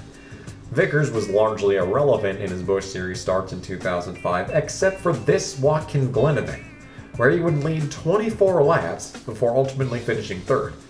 Ryan Newman winning on a road course. Now that's something you don't see every day. Vickers once again had an awful Bristol race, finishing 20th, but rebounded 3rd in his return to Auto Club. Unfortunately for him, this Auto Club race would see Kyle Busch take home his first ever Cup Series win, fighting off Greg Biffle while Vickers watched from 3rd. At this point, Busch had actually dropped behind Vickers in points, but still the 20-year-old from Las Vegas had been able to beat Vickers into victory lane. The next week at Richmond, Vickers already had no shot of making the chase, but he still found a way to make things even worse by finishing multiple laps down in 34th.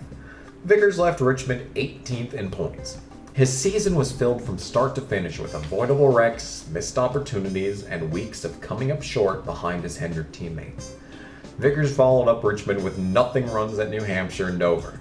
The next week at Talladega would see Vickers in contention on the final restart, but he was unable to make anything work, finishing 6th. It would be his final top 10 of the year as he finished out the final 7 races of the season with a best finish of 11th and his 2nd career last place finish at Homestead. Vickers finished the year with 5 top 5s and 10 top 10s, but 77 races into his Cup career, and he had still yet to find victory lane. At 22 years old, the steam behind Brian Vickers' career had slowly been falling away. Kyle Busch had already won 2 races in his rookie season in 2005, and Vickers still had none. The Hendrick Motorsports lineup remained the same from 05 to 06, with Vickers hanging on to his crew chief, Lance McGrew. All Vickers could do now was head into Daytona and at least try and start the year off strong. After unveiling a new paint scheme for the GMAC 25, Vickers started his season off by wrecking on lap 14 in the Bud Shootout. He then ran an irrelevant Gatorade duel and would start the Daytona 500 from 35th. The actual 200-lap race went better than usual for him as he would lead 21 laps. He finished 7th behind his winning teammate, finally getting a good finish in the season opening race.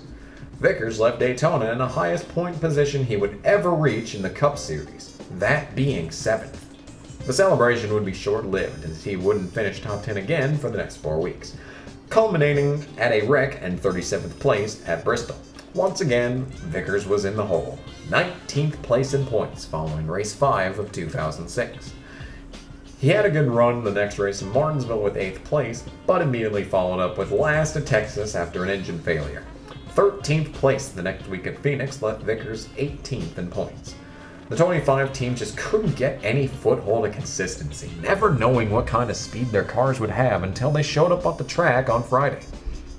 Vickers was also visibly the slowest car from Hendrick Motorsports 8 races into the season, having the lowest driver rating and loop data for 5 of those 8 races. Race 9 at Talladega appeared to be another one of those races for the 25 team, as Vickers qualified 33rd. He persevered, however, and managed to avoid the lap 10 big one that took out nearly half the field. The race saw a total of 56 lead changes, one of the raciest Talladega events of the mid-2000s. It all came down to a 9-lap dash that saw Tony Stewart leading teammates Gordon and Vickers. Stewart got shuffled out of the lead packet out of turn 4. And coming to 8 laps to go, Gordon, Vickers, and Johnson led the field. Vickers blocked a run from McMurray and Kenseth. Johnson would abandon the 25 and push Gordon. The run on the outside actually helped Vickers, though, as he would draw alongside Gordon for the lead. Vickers cleared his teammate for the lead, coming to 7 to go. It was the first time Vickers saw the lead since lap 20 of the event. Vickers would hold on to the lead for a few laps until McMurray pushed it 3 wide for second. Vickers didn't know which lane to block, which left the top open for the 26. Gordon abandoned his teammate, and Vickers was a man on his own on the bottom. Vickers remained committed to the inside line and fell back in line behind his teammates on the backstretch. Coming to 3 to go, Hendrick trained past McMurray, and once again, Gordon led. Vickers blocked a strong charge from Kenseth, who was forced to go high, pushing it 3 wide once again. The door opened for Stewart, who gave Vickers another shove. Vickers took the momentum out of turn 2 to look to the outside of Johnson for second. Vickers followed and Johnson fell to 4th. Coming to 2 to go, Stewart remained committed to Vickers, pushing the 25 on the outside to the lead while Johnson pushed Gordon on the bottom. On the backstretch, Vickers flew out ahead of Gordon and cleared in front of the 24. Out to turn 4, Gordon tried to look under Vickers to no avail. For the first time in his Cup Series career, Brian Vickers took the white flag, blocking his teammate all the way to the yellow line into turn 1. Instead of going with Vickers as he had before, Stewart pushed Johnson to the lead. Out of turn 4, Vickers could only watch as Jimmy Johnson took the win. He led 7 laps on the day and got his first top 5 of 2006. But it still wasn't the win he oh so desperately needed. I learned a lot. You know, we missed the big wrecks. We passed at the right opportunities, and we blocked when we could. And, you know, Jimmy did an awesome job. But this GMAC crew did a tremendous job in the pits all day, consistent. We got out right where we left or better. Lance made some good calls, and it was a race to the finish. At these speedway races, it's tough. You know, you got a 50-50 shot when they're coming with the momentum to block high or block low, and missed it. Vickers left Talladega 14th in points. It was a good run, and maybe he'd finally be able to string together some consistency. Did he? Of course not. Vickers was involved in incidents in the next 3 straight events at Richmond, Darlington, and Charlotte. 23rd place at Dover left Vickers back once again, 26th in points. Just when it seemed the 25 team had turned a corner following Talladega, the absolute nightmare that was Brian Vickers' sophomore season was beginning to be replicated. The only thing Vickers seemed to have going for him was his knack for qualifying. Ever since he filled in the final races of 2003 after Joe Nemechek left, Vickers had been an incredibly strong qualifier. In his first 77 career starts, Vickers had 23 qualifying runs of 5th or better. Despite his horrible 04 and 05 seasons, Vickers was never the Hendrick driver with the lowest qualifying average. That didn't mean Vickers didn't ever have bad Fridays, but he did on average have better Fridays than most. This was shown through once again 2 weeks following after Charlotte, where he qualified 4th at Pocono and 3rd at Michigan. Those races weren't spectacular otherwise, but it moved Vickers back to 22nd in standings. On the Saturday of Infineon weekend, Vickers entered the NASCAR AutoZone West Series event at the track. Vickers would lead 61 of the race's 64 laps, resulting in Vickers' only win in NASCAR's regional series. He beat series standout and utterly wasted talent Brian Eichler to the win in a race that saw 0 leeches besides Vickers. Unless you count 2006 Ken Schrader. Friday wasn't as good for Vickers at Infineon though, as he took a provisional for 42nd place to start. He battled it back to 17th, but all in all it was looking like another dud of a year for Vickers. leaving race 16 of the season 20th in points. Before we move on, is anyone thirsty? Red Bull is an energy drink that was founded in 1987 by an Australian named Hendrick Motorsports. In only a few short years, Red Bull had completely cornered the Western energy drink market and turned Motorsports and Thai investor Shalo Uvidya into billionaires. In addition to energy drinks, Motorsports also enjoyed extreme sports. He used many different forms of high adrenaline sports to market Red Bull to millions worldwide. But there was one sport he liked more than all the others: racing. By 2001, Red Bull owned an over 60% stake in the Sauber Racing F1 team, but that union fell apart. In 2004, Motorsports purchased Jaguar Racing, rebranding it into Red Bull Racing. Although the F1 team didn't find much success until 2 years after the signing of Mark Webber in 2007, Motorsports still had ambitions of expanding his team into America. In 2006, Red Bull Racing announced that they'd purchased an old Penske shop and would run full-time in the 2007 Cup Series season, working with Mari Gaunt and bringing Japanese automaker Toyota up from the Truck Series.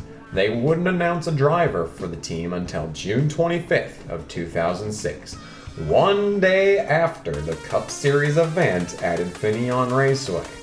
It would be an announcement that shook the NASCAR garage. Brian Vickers joins us live from somewhere in the vicinity of Sonoma, California. Hello, Brian. Why are you here? Are the rumors true? Are you going to, in fact, be driving Team Red Bull's NASCAR car next year? Well, Dave, I decided to take the bull by the horn. Yeah, boy. Brian Vickers announced he was leaving NASCAR's top team and joining a brand new upstart team for the 2007 Cup Series season. Looking back, this move appears absolutely wild. It later came out that Rick Hendrick was blindsided by the announcement and had considered Vickers' family ever since his son Ricky chose him to be Ricky's successor in the Busch number 5. Nevertheless, the deal was done, and Vickers was set to help build a brand new Cup Series team the next season. But 2006 was far from over. Daytona was the race that followed Sonoma, and it saw Vickers lead more laps but get shuffled out of the lead pack late, ending up 13th. It was another good showing for the 25's plate program. The next 3 weeks would show exactly why Red Bull hired Vickers. Vickers put up 3 straight qualifying efforts of 4th or better at 3 wildly different tracks. Hiring a qualifying stud was a vital move for a Red Bull team who would start 2007 with no owner's points and would need to qualify in on speed every single week. Vickers also led a few laps early at New Hampshire, passing Ryan Newman on track for the lead, but ultimately finishing 14th. The run would put Vickers up to 18th in points, and following the next race at Pocono, Vickers' 4th place finish would move him to 16th in the standings. With 5 races remaining until Richmond, Vickers finally found himself in striking distance to make the 10-car chase in 2006. That was, of course, until a string of mediocrity and incidents that followed Vickers' 4th place run at Pocono. He wouldn't finish better than 15th all the way through Richmond, and once again he was locked out of the chase for the Cup. 3 full-time Cup Series seasons at Hendrick Motorsports, and 0 chase appearances for the former Busch Series champion. All 3 of his teammates made the chase, however, which was a first for the 5-car, with Kyle Busch finishing 2nd at Richmond and entering the chase 4th in points. With Vickers moving to Red Bull in 2007, he was no longer allowed into team meetings on Mondays at Hendrick HQ. If he had been before, he was officially the black sheep on the team. There was nothing Vickers could do but watch his teammates earn the spoils of victory while he wallowed in 20th place in points. He had some fine runs in New Hampshire and Kansas, with a 29th at Dover sandwiched in between them.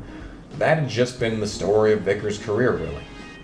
With nothing left to lose, Vickers just had to hope that the Hendrick plate program would help carry him to a decent finish at the final plate race of the season, race 30 at Talladega. The 2006 UAW Ford 500 was held on Sunday, October 8th. A 30-year-old by the name of David Gilliland sat on the pole for the event, as he had replaced Elliott Sadler mid-season after an astronomically unlikely Busch Series win at Kentucky Speedway. It was his first pole and only his 9th career Cup Series start. Defending winner of the fall Talladega race, Dale Jarrett, joined his teammate on the front row. The defending winner at Talladega, Jimmy Johnson, lined up next in the 3rd spot, and Vickers started all the way up in 9th, his best start of the season at a plate track. Starting 27th was the 04 of Eric McClure. McClure was driving a car owned by his dad, Larry McClure, who had 14 Cup wins under his belt primarily at plate tracks. The 04 has only started 2 Cup Series races since the 2000 U-Haul Ford 500, and this event would be the final Cup start for Eric McClure. Rest in peace. The race was a typical Talladega race with a total of 63 lead changes, with several different leaders. It took a long time for the big one to strike on lap 138, with Carl Edwards giving up the high line and taking out about 10 cars. Action began to settle down after this event with a primarily single-file racing to the end. Brian Vickers was working with Jimmy Johnson the entire event, helping him hold the lead until 32 to go when they got separated. 9 laps later, Dale Jr. got pushed from the lead, and the race may as well have been done from there. All of Joe Gibbs Racing wrecked on lap 174, and this set up a 10 laps to go restart. Once the race went back to green, points leader Jeff Burton had to pit for a tire, losing about 100 points in the chase. Meanwhile, up front, laps just seemed to tick slowly by, with the 8 car having nearly a car-length gap between himself and 2nd place at all times. The field trained all the way until the white flag lap. Vickers never left the 48's bumper until turn 1, allowing the top 3 to separate from the field significantly. Vickers nearly drove into Johnson's outside, he had such a big run. Down the backstretch, Earnhardt faded to the middle lane before blocking back up high. At this exact moment, Johnson turns hard left. With this move, Johnson is looking to win 3 out of the 4 plate races in 2006. Vickers wasn't prepared for Johnson's move low, as he expected Jimmy to run high with Earnhardt holding up the middle. This results in a split-second delay from Vickers. The 25's momentum was so strong, he was able to draw a mere inch past the 48 car, just as he had to Mike Bliss in the 2005 Nextel Open. And this delay in reaction yielded the exact same result.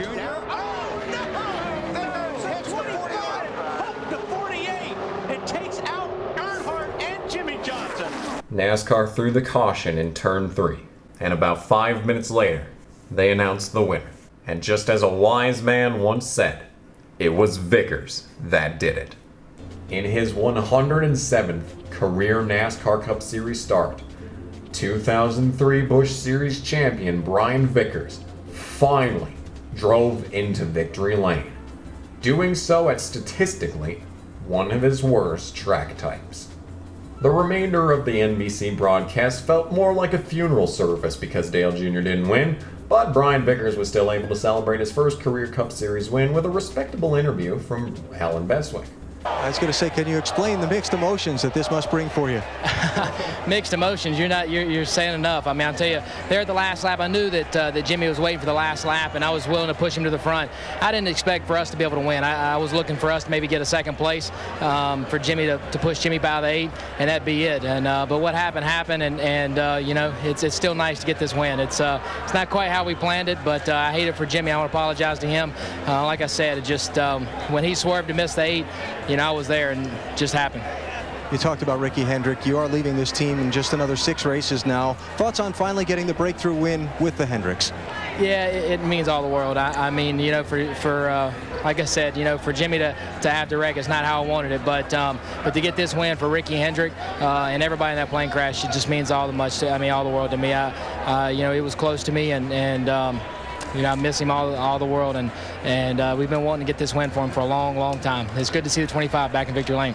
What does it mean to you? Was there some doubt that you could get that breakthrough win because it had been a little while in coming? Yeah, I mean, it has been. It's been too long. You know, it's you know, this team is we've come so close so many times and stuff happened. You know, blown tires, you pit and the caution comes out, and man, to get this win and get it for Ricky means a lot. Brian, congratulations. Brian Vickers, the winner at Talladega today. Jimmy Johnson, on the other hand, was not impressed by his teammates' performance. Got a run on the 8 and got inside of him and just got hit from behind, and it turned me into the 8, and then off we went. So need to see the video. Just can't believe it. I mean, here we go all day long. Had a great chance to make up some points and end up getting crashed by a teammate. You know, when you've got to run that big on someone, you should probably just pull down and pass him instead of trying to bump draft him.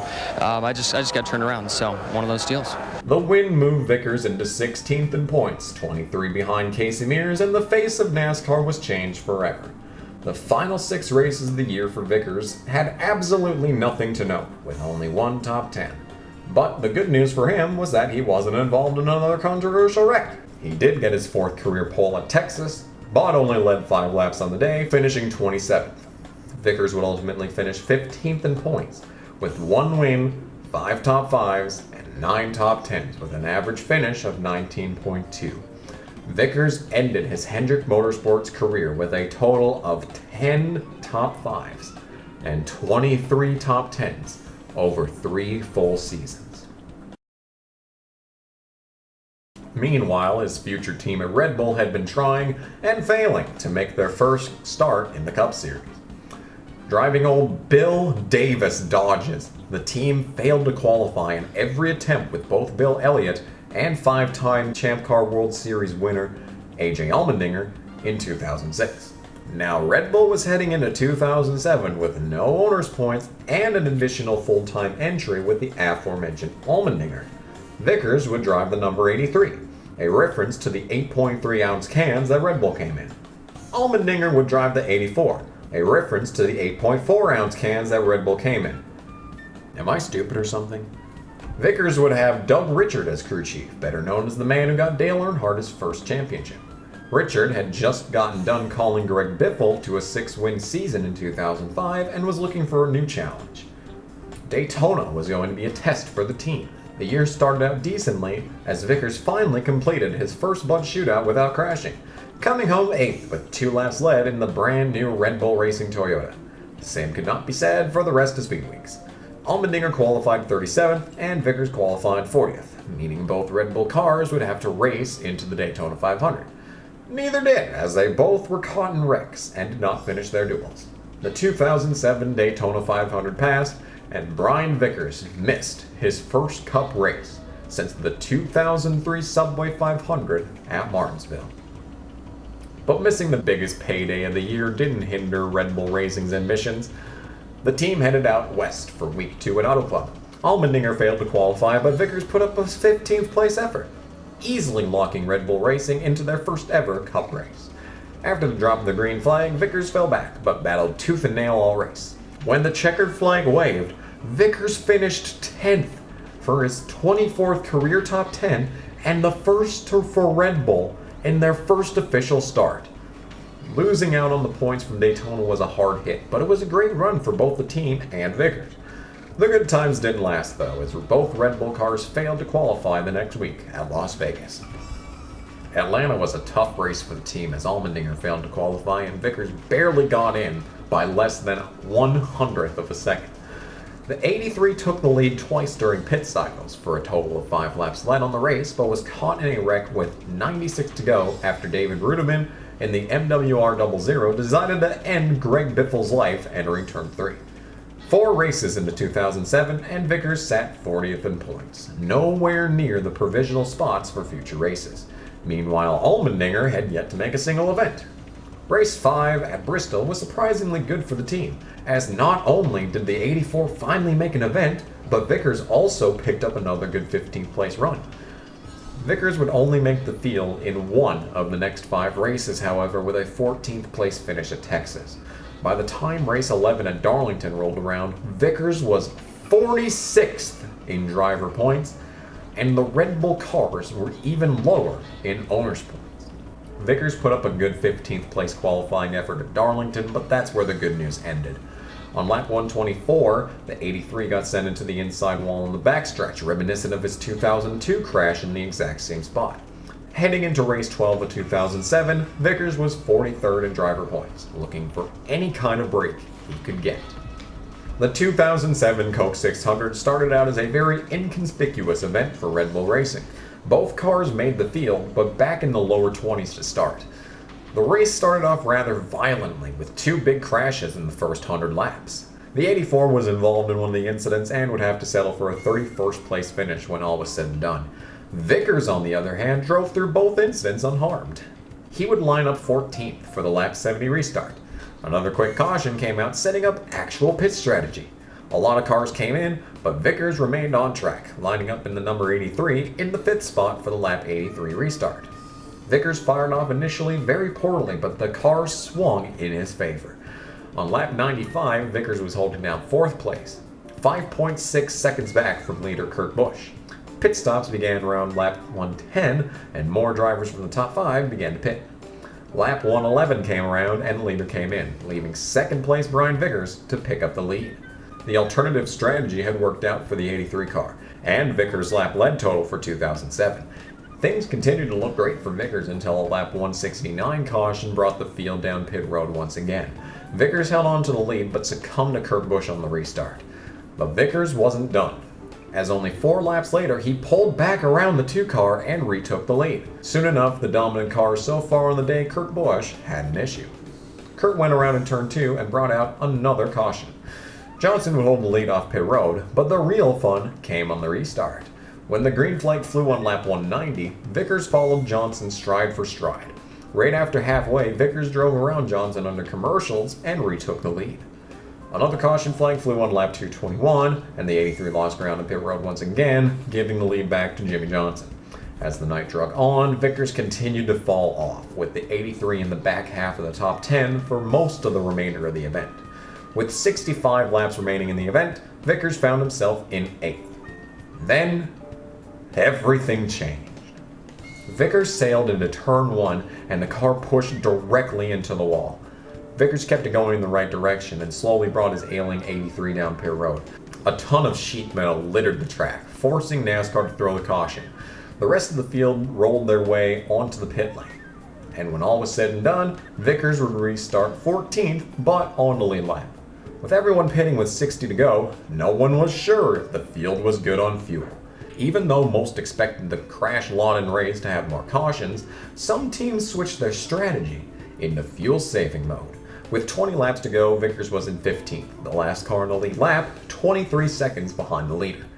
The car had a ton of damage, yes, but Vickers was easily saving the most fuel out of anyone on the lead lap. That same lap, Matt Kenseth showed his hand and drove onto pit road for fuel. The laps continued to tick by, with more and more cars being forced to pit, giving more and more spots to Brian Vickers. The 83 was back into 10th with 6 to go when leaders Tony Stewart and Dale Jr. pit. More and more top 10 cars came to get fuel, and with 4 laps to go, Brian Vickers sat in 5th place behind the 45 of Kyle Petty. 5.5 hours after the drop of the green flag, it would come down to lap 400 with a fuel mileage win to finish it off. When the checkered flag waved, the man who replaced Brian Vickers crossed the line in first to win his first Cup Series race. Vickers himself would cross the line in 5th, picking up Red Bull Racing's first top 5 after a strong car in the early run. He needed fuel mileage to pull the finish he deserved off.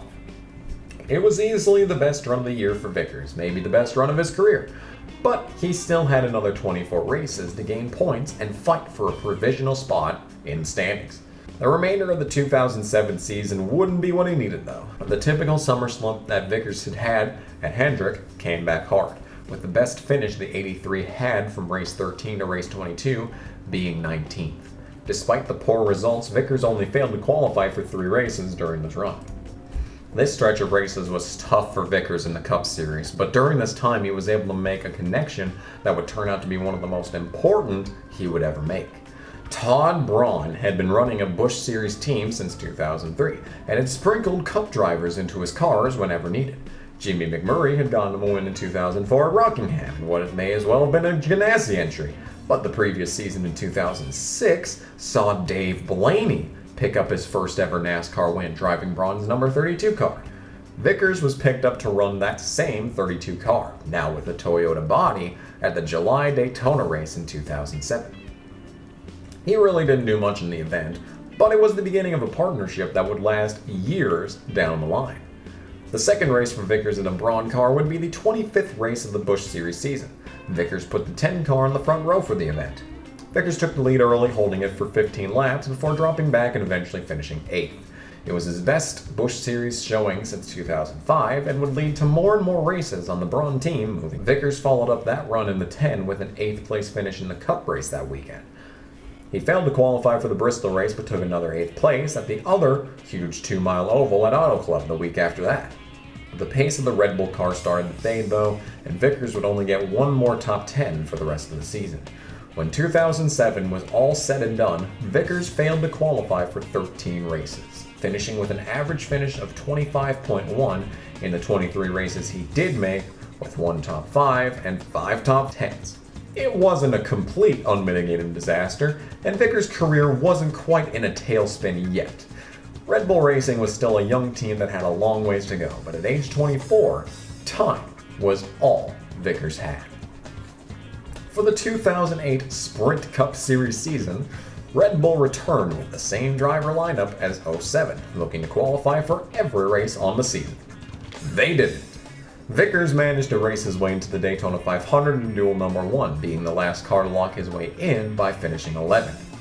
Allmendinger finished 13th and was the first car out in duel 1. Vickers went on to finish the Daytona 500 on the track for once, getting a decent 12th place. It was nothing fancy, but what that finish did do was give Vickers an excellent buffer in points. All he needed to do was keep bringing in more finishes like that, and he'd lock the 83 into the field every week. That's exactly what he did. With an 11th place finish the next race at Auto Club, 24th at Vegas, and his first top 10 of the year after that at Atlanta, Vickers left race number 4, 9th place in points, solidly locking his 83 car into the field for the next few weeks. Allmendinger wasn't having nearly as good of luck, and he was actually sat down by the team after failing to qualify for the first 3 races of the year. 1995 Truck Series champion Mike Skinner was brought in to run the 84 for the next 5 weeks, making the field every race with a best finish of 27th. Vickers had his first DNF of 2008 in race 5 at Bristol, blowing a tire with 12 to go. I believe he was running 2 laps down in 20th at that time, but for some ungodly reason, Fox would only show the running order of the top 10 on the ticker, making it impossible to know where the other 33 cars on the track were running. Vickers followed up Bristol by running out of fuel on the last lap of Martinsville, though he did manage to finish 23rd. After back-to-back DNFs, Vickers fell from 9th to 18th in points, but still comfortably locked into the field every week. Nothing of note happened until race 9 at Talladega, where he led 4 laps, finishing 5th after staying committed to the bottom lane on the 5-to-go restart. 28th at Darlington and 20th at Richmond followed, leaving Vickers 17th in points, but still easily within striking distance to the now 12-car chase field. Heading into race 12 of that year, Vickers was heading back to the track he had easily his best run in the 83 the year before. The 2008 Coke 600 started off very well for Vickers when he qualified into the 3rd position on Friday. This was Vickers' best starting spot to date in the 83 car. Things kept going in the right direction for Vickers as he fired off strong after the drop of the green flag and passed his former teammate but forever development rival Kyle Busch for the lead on lap 34. Vickers would lead until lap 47 when he was passed by another former teammate in Jimmy Johnson. 45 minutes later, Vickers found his way to the lead on lap 122 when green flag pit stops broke out. Once the cycle was over, Kurt Busch had the lead, but Vickers was right there with him. Lap 136 would be the last lap the 2-car led in the 2008 Coke 600 when Vickers took the top spot away the next time by. It seemed Red Bull had brought another rocket to Charlotte Motor Speedway. Vickers held the top spot for a good while until losing it to Jimmy Johnson once again, right before halfway on lap 181. Vickers quickly started losing spots from here, 2nd to Dale Jr., 3rd to Casey Kane. Matt Yoakum on pit road had picked up a story on pit road just at this time. The rear tire changer for the 83 car had communicated to Vickers' new crew chief Kevin Hamlin that they hadn't gotten enough lug nuts secured on Vickers' left rear wheel. Just as this story made its way onto the broadcast, Vickers sailed it into turn 1, and that wheel didn't go with him. Vickers spun and hit hard into the driver's side wall, and meanwhile his loose wheel bounded gracefully over a fence and straight into an unsuspecting camper, while an unknown fan acquired an incomparable souvenir. The 83 car was too damaged to continue. After leading 61 of the race's first 200 laps, Brian Vickers finished the 2008 Coke 600 in 42nd.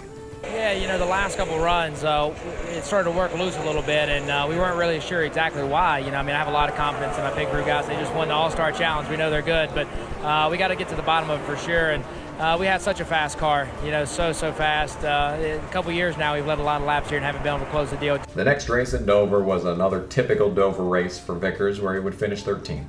Next race at Pocono was a lot more interesting. Vickers had a top 5 car for the entire event, even taking the lead for 7 laps during pit stops with under 50 to go. Everything changed with 23 laps to go when Kyle Busch wrecked by himself, running in last place over 40 laps down. Brian Vickers was able to stay on the track while faster cars hit pit road.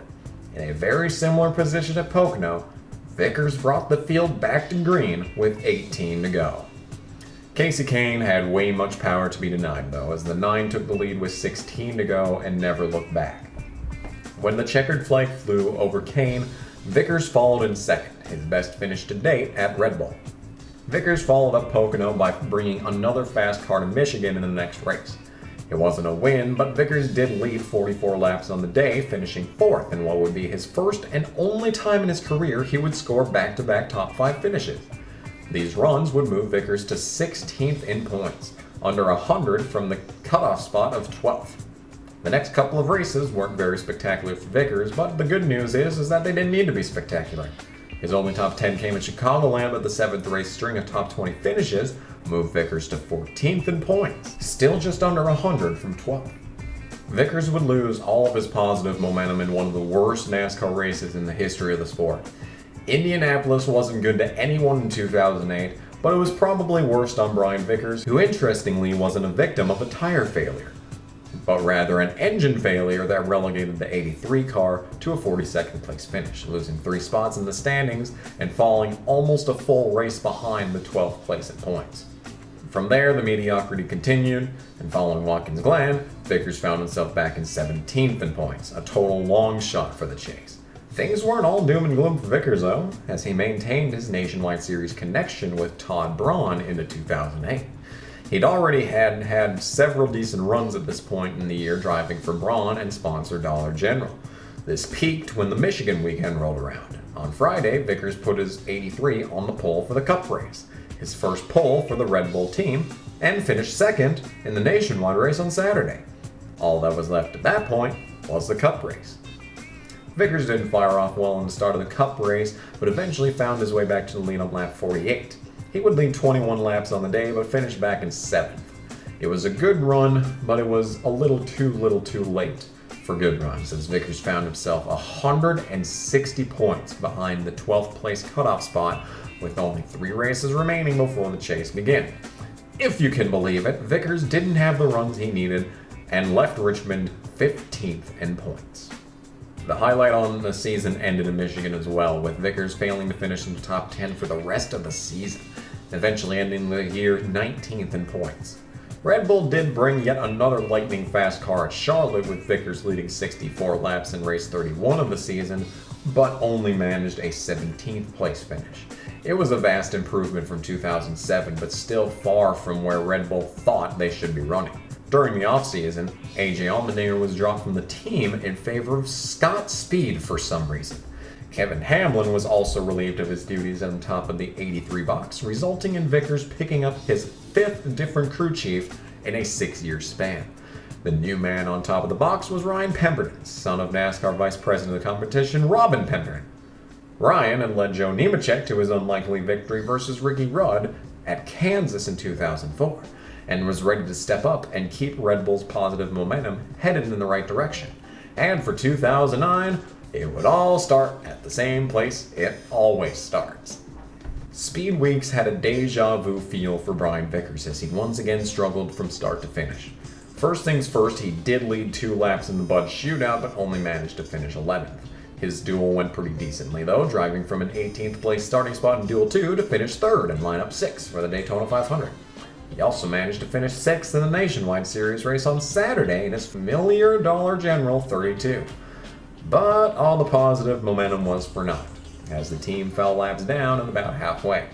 On a restart with 77 to go, Vickers was fighting hard on the inside line to get his lap back. Dale Jr. abandoned him on the backstretch, but Vickers was having none of it, blocking the 88 down to the yellow line. In a move even Darrell Waltrip couldn't defend, Earnhardt turned the 83 straight back up across the track and caused the big one.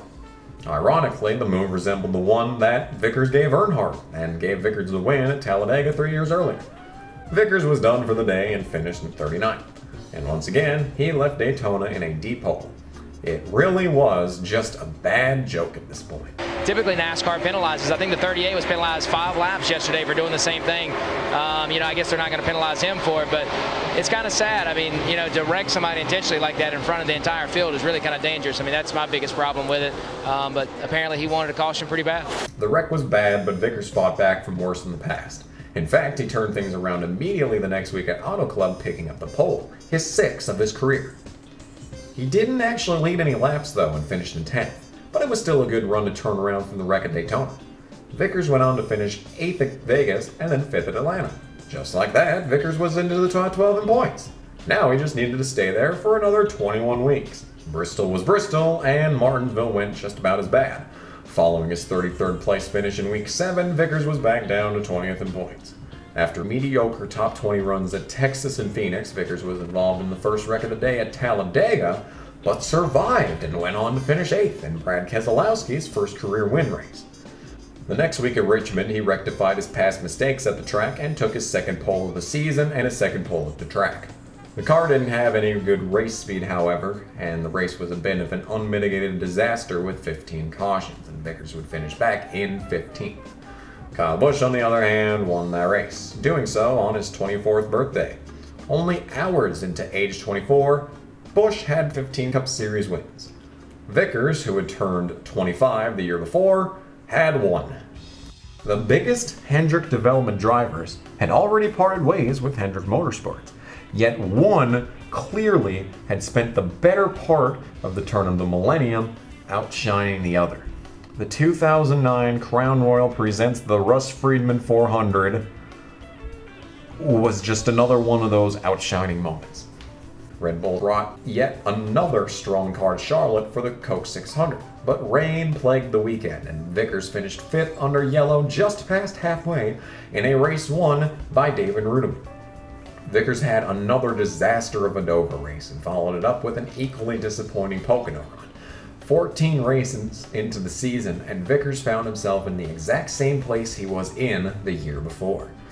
It looked like it was going to be another year with the same story for Vickers. The only difference this year was his qualifying pace. Vickers put up another pole following Pocono in race 15 at Michigan. He didn't actually lead a lap in the event, and when it came down to a fuel run at the end, Vickers survived to a 9th place finish. With 3 poles on the season, Vickers had already set a personal best in that category, not even halfway into the year. He followed up the pole in Michigan with another pole, astoundingly at Sonoma of all places. Before the 2009 Toyota Save Mark 350, Vickers' best start at the track was 18th. The wheels completely fell off the car in the actual race, though. He led the first 16 laps of the event, but never saw the lead again, finishing 16th. He was then involved in a large wreck at New Hampshire, finishing 35th. It was the story of his career. Vickers was just never able to generate any momentum following good finishes. He left New Hampshire 17th in points, 205 out of the final 12th place spot in the chase. Then, something changed.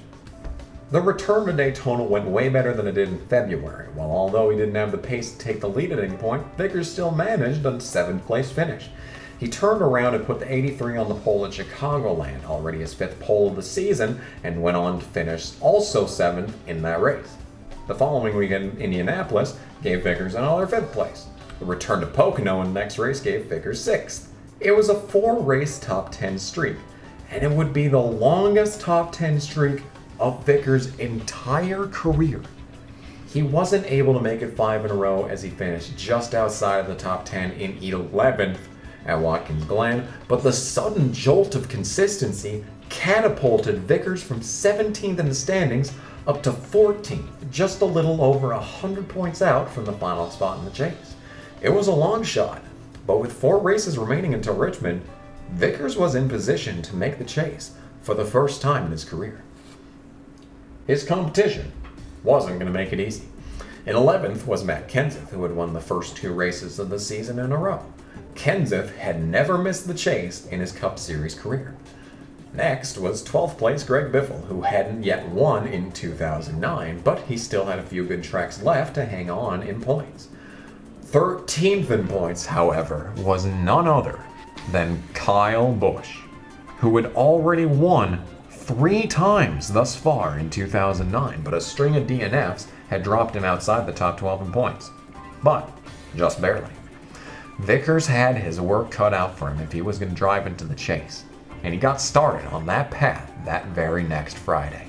For race 23 of 2009 in Michigan, Brian Vickers took his 6th pole of the season and 12th in his career, sweeping qualifying at the track for the season.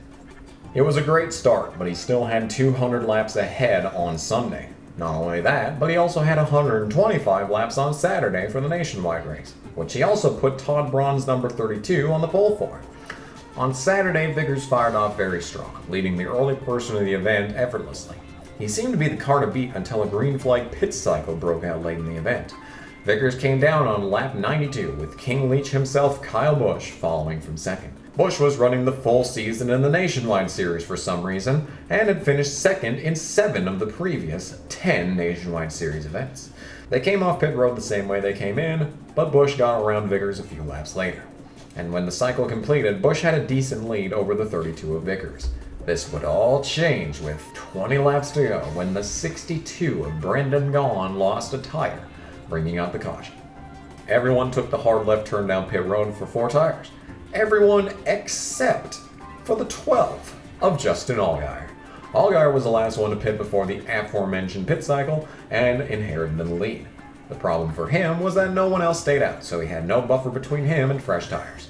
Allgaier had absolutely no place on the old tires, losing about 5 spots in one corner. Despite being held up by the 12, Vickers flew around on the outside line, taking not only second from the 88 of Keselowski, but the lead from Busch.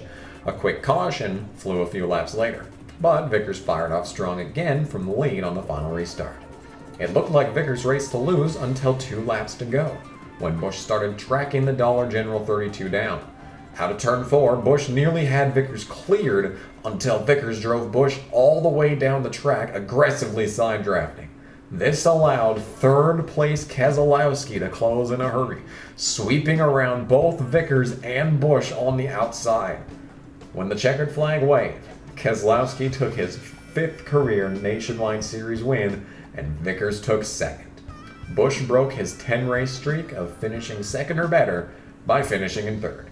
The eternal rivalry that had always existed under the surface between Busch and Vickers finally came out, and things took a very unsurprising turn on pit road after the race. No actual fun stuff happened as crew members broke them up. Like always. The interviews, on the other hand, were a lot of fun. Oh man, I tell you, I am so sorry. I forgot it was the Kyle Busch show. Hell, I thought we were racing for a win. I don't. It may have been a bitter defeat, but the race that actually mattered was 24 hours away. When the green flag flew for the Cup race, Vickers did not lead a lap again and fell back. He'd be as far back as 26th on the day, in fact, but the 83 car showed its speed when it mattered most. A caution for rain came out with 65 to go, and the field hit pit road at this time. Ryan Pemberton threw a curveball at everyone, taking 2 tires from the number 1 pit stall, giving Vickers great track position with not too many laps left in the race. It was a long shot, but it helped Vickers' odds at a good finish to maybe break into the chase. The restart came with David Rudiman out front. He wouldn't stay there long. Ryan Newman brought out the caution a few laps later, and the cars that hadn't pit yet came down for service. This left Brian Vickers with the lead. The restart came with 40 to go. Vickers fought hard, but Jimmy Johnson had the dominant car of the day and easily got around Vickers for the lead, because this was 2009, and nothing good happened in 2009 if it involved Jimmy Johnson. Everyone expected that lead change, but what no one expected was the rest of the race to go green to the end. Quickly, the race had turned into a fuel mileage event. No one had any idea if it was going to be possible to run 65 laps on fuel, but they were going to try. Laps went on and on and on and on and on and on. All the while, Vickers watched Johnson's rear end from second. Vickers was able to run right in Johnson's wake, which actually helped the 83 save fuel. Back in fourth place was Dale Jr., who was the lead car that knew he could make it on fuel. Out of turn 4, coming to 2 laps to go, Johnson abruptly stopped halfway through the corner and pitched it directly down pit road. Vickers hit the line with the lead and only needed to survive for 2 more laps. Vickers had 1.4 seconds on Gordon in second, and Gordon had a full head of steam on the inside line. Vickers rolled the outside though and came around to take the white. After 3 seasons of mediocrity at Hendrick Motorsports and a further 2 years of trials and tribulation on a brand new team with a brand new manufacturer, it took him 82 starts to do it, but Brian Vickers finally came out of turn 4 and took his second career win in the 2009 Carfax 400 at Michigan, and the first win for Red Bull Racing. He beat out both Jimmy Johnson and Jeff Gordon to do it, laying waste to the fuel mileage of his former teammates. Oh man, I don't know what to say. I'm so proud of this Red Bull group, Toyota, TRD. Oh man, it feels so good to be in victory lane. We've gone through so many pains, so many down times together. I just got to thank the fans for coming out. I know the economy is down, but I am so thankful to have these NASCAR fans here, even in a bad economy. And look at them. I mean, they just about filled the place out. So proud of them. Leaving Michigan, Vickers was only 13 point spots out of the final spot in the chase, just on the edge. He still had 3 more races to seal the deal, but they weren't going to give it to him.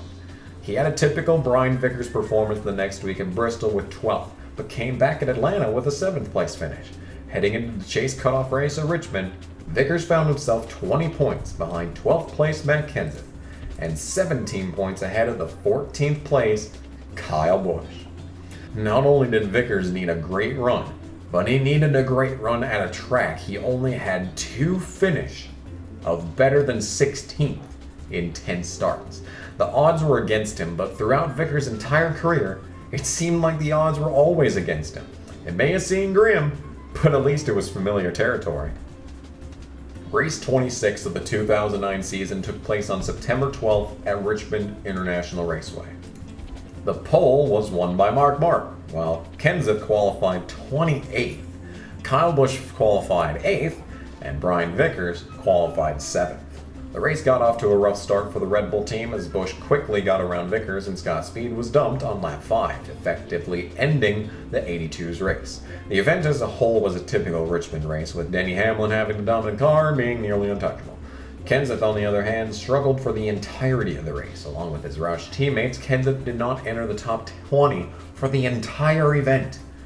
Kyle Busch seemed to have a stronger car than Vickers, but could never catch his teammate during the length of the event, and was unable to pick up vital bonus points for a lead lap. With 25 laps to go, Brian Vickers ran 4th, while Kyle Busch ran 8th.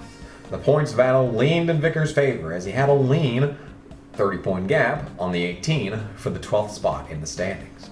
This would all change when the broadcast returned from commercials and found Brad Keselowski's 09 heading to the garage for a blown engine. Caution was out and everything had changed. All the lead lap cars hit pit road for 4 tires, but the real fight was between the 83 and 18. When Vickers pulled into the stall, the crew was noticeably struggling to secure both right side tires to the car. This cost Vickers over a second on his stop. Meanwhile, Kyle Busch's crew were perfect. Vickers lost 3 spots, while Busch gained 3. This left Busch 1 position ahead of Vickers on track. To say the least, this was a catastrophic turn of events for the 83 car. Busch was already one of the best on restarts in the Cup Series, and he would also get the preferred outside line on the restart. Busch lined up 6th and Vickers 7th when the green flag waved, and only 14 laps remained in the Chevy Rock and Roll 400. On the restart, Busch held on to 6th into turn 1, while Vickers lost a spot to Sam Hornish Jr. of all people. The momentum on the outside carried Busch into a side-by-side battle with Gordon for the 4th position, all the while Vickers struggled to hang on to 8th. Busch couldn't take the spot from the 24 and fell back to 5th. Vickers couldn't take the spot back from Hornish and held on to 8th. As they ran with 9 laps to go, Vickers had the 12th and final spot in the 2009 chase for the Cup by 4 points. If Vickers lost one more spot, the gap would be cut to 0, and Busch would be in the chase on a tiebreaker. And Vickers had a fast 29 of Kevin Harvick right behind him, looking to do exactly that. Hornish continued to hang on Vickers' right side for 3 more laps, a terrifying prospect considering how accident-prone the driver of the 77 was in those days. With 4 laps remaining, Vickers finally cleared his way around Hornish, extending his lead over Busch in points to only 8. As the final laps of the race ticked away, the pace in Busch's 18 started to taper, and his hold on 5th place was threatened by 6th place Boyer. Meanwhile, Vickers solidly held on to the 7th position under 0 threat. After 6 years of racing in the Cup Series, but never making it in to the final 10-race dash to the championship, after 5 years of playing second fiddle to one of the hottest prospects in NASCAR history, his own teammate for 2 of those years, after seasons of wrecks, incidents, and general inconsistency that held Brian Vickers back for his entire career, he crossed the line 8 points ahead of his eternal rival, and he entered the 12-man chase for the NASCAR Sprint Cup. Brian Vickers finally had a shot at a Cup Series championship. I tell you what, we picked a good night to figure this place out. Ryan, all the guys, the engineering staff, everybody at Red Bull did a tremendous job with this car, the best car I've ever had. I really wish that last caution hadn't come out. We were starting to run down the 2, maybe it had an opportunity to top 3, but so proud of everybody at Red Bull and Toyota. I mean, this is not just one race. This has been a culmination of 26 races, nobody giving up, 2.5 years into a program. I never would imagine us being this far along, 6 poles, a win, and now we're in the chase. And I don't know what to say. I'm so proud of everybody. It may have been the greatest victory for Vickers since the 2003 Busch Series Championship, but the celebration didn't get to last very long. The first race in the chase saw Vickers finish a fine 11th, but old habits came back quick at Dover with 18th. He'd already fallen back to 10th in the standings after Dover, but a wreck and a subsequent engine failure the next week at Kansas sealed the deal. When the checkered flag waved at Homestead after race 36, Vickers sat 12th and last in the chase standings. It was one of the worst performances in chase history, in fact, with Vickers scoring 0 top 10s in the entire 10-race run to the championship. Vickers finished the season with 1 win, 4 top 5s, 13 top 10s, and an insane 6 poles.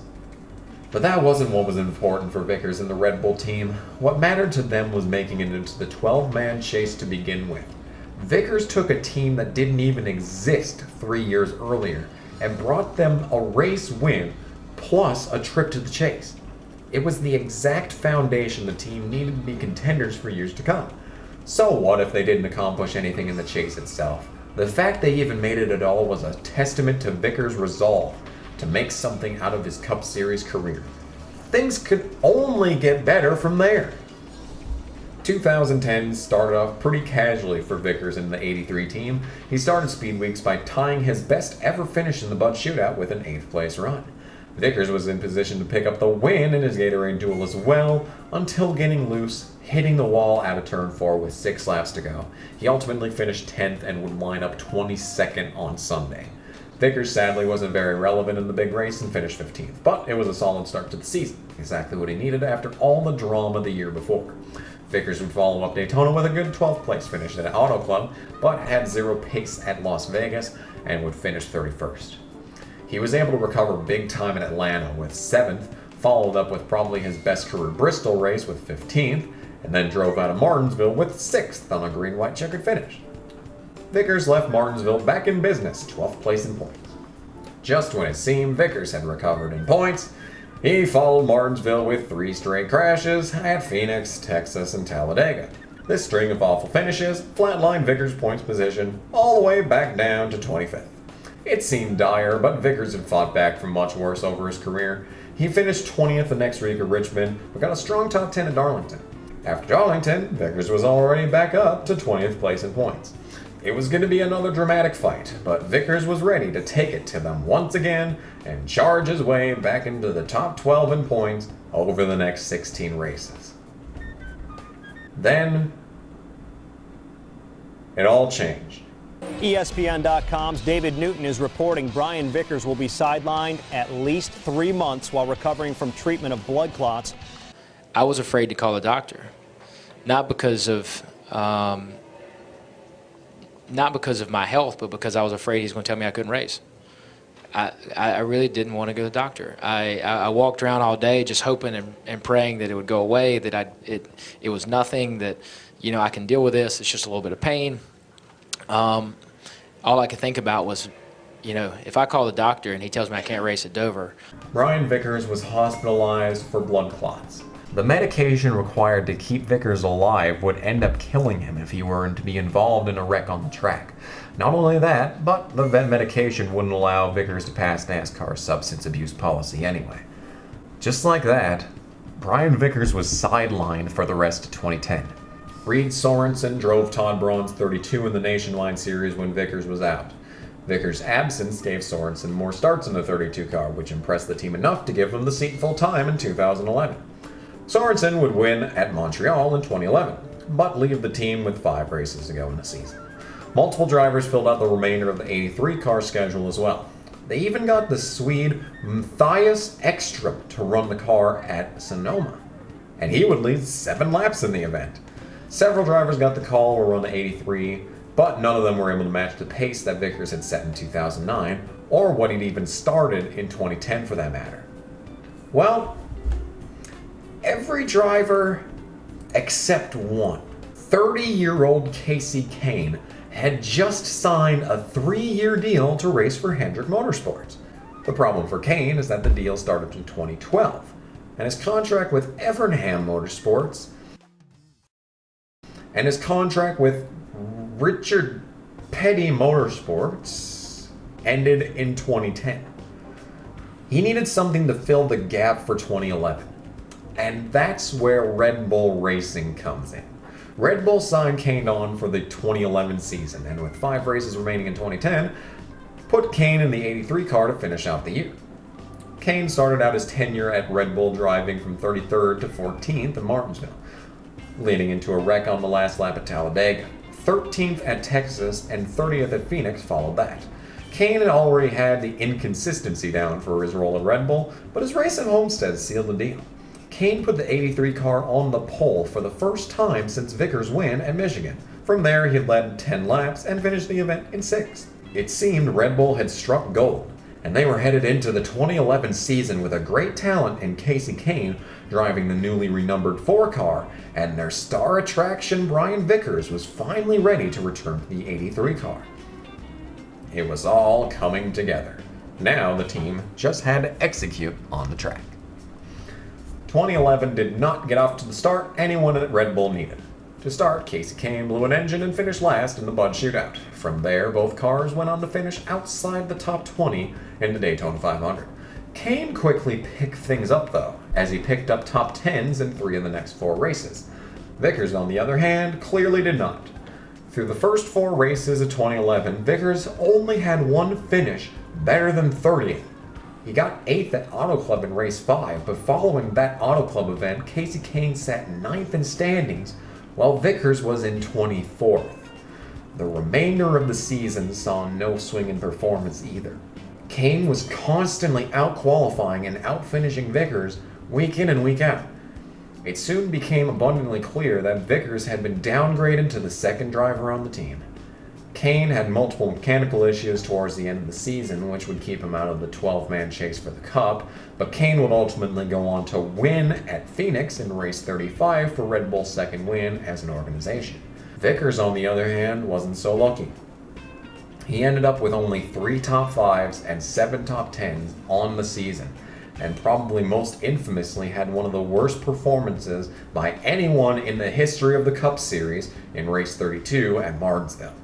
Vickers never recovered from the rough start to his year and wouldn't lead a single lap until race 28 at New Hampshire, where he had a strong 3rd place qualifying and a great 5th place finish. He would ultimately end up 25th in points, matching his worst full-time season performance since his rookie year in 2004. It was a catastrophic turn of events, but this wasn't the worst news for Vickers. Red Bull Racing announced that 2011 would be their final year as a Cup Series team, dissolving after Homestead and selling the equipment to Ron Devine to become BK Racing. This left Vickers without a job heading into 2012. What an incredible turn of events for someone who looked like he had not only found a home, but built that home himself 2 years earlier. When the 2012 Daytona 500 rolled around, Vickers was on no entry lists and was nowhere to be found. No word on him would surface until early March, when it was announced Elliott Sadler would not be running the races he was scheduled to run for Michael Waltrip Racing. Brian Vickers was the one who was given the call, and his first start since Homestead would be at statistically one of his worst tracks, Bristol. This was a head-scratching move, but most things involving Michael Waltrip are like that. It seemed exceedingly obvious that it wouldn't work out for either party when Vickers was only able to qualify the Aaron's 55 into 25th place. 500 long laps slide ahead for the team, and it was clear that the 2012 Food City 500 might be Brian Vickers' last chance to make a case for being a NASCAR Sprint Cup Series driver. When the green flag waved on Sunday, Vickers got to work. He made up 4 spots in the first 10 laps of the event and soon enough was into the top 20. A wreck happened right in front of Vickers on lap 24, but the 55 got through without damage. The caution took 20 laps to clean up, and when it went back green on lap 47, AJ Allmendinger in the Penske 22 was the leader, with Vickers behind him in 4th. The green flag run drug on, but Vickers' car came to him. On lap 93, he passed his teammate Truex for 2nd, and the next time by, he took the lead from his former teammate Allmendinger. In his first race back in the Cup Series, Vickers found himself out front at one of his worst tracks. For the next 150 laps, Vickers had the strongest car on the track, only to be passed on lap 216 by Brad Keselowski. An astoundingly long green flag run for a Bristol race resulted in green flag pit stops, in which Vickers would take the lead back on lap 258. It didn't last, however, and he lost to Keselowski 6 laps later. The event came down to a 17-lap run to the finish, with Vickers lining up in 3rd. He had an awful restart and fell back behind both of his teammates into the 5th position. Brad Keselowski eventually came to the finish line to take the win in the 2012 Food City 500, his first win of the season. On the year, he would eventually win the Cup Championship. Vickers came home in the 5th position. The 125 laps Brian Vickers led in the 2012 Food City 500 was the most he would ever lead in a single race in his Cup Series career. The run was exactly what Vickers needed. He got him 2 more starts in the car at the road courses, which didn't mean much in the long run, but it put his name back on the map in the NASCAR garage. He referenced his new crew chief, Rodney Childers, in his post-race interview in Bristol. No one knew it then, but Childers was probably the strongest crew chief in the entire Cup Series garage. Everything was coming together for Vickers, but he still had 5 more races to show the world why he still belonged in a top-level NASCAR Cup Series ride. Vickers' second race in the NWR 55 came in Martinsville. It wasn't much to write home about, but after his previous attempt at the track, 18th was a vast improvement.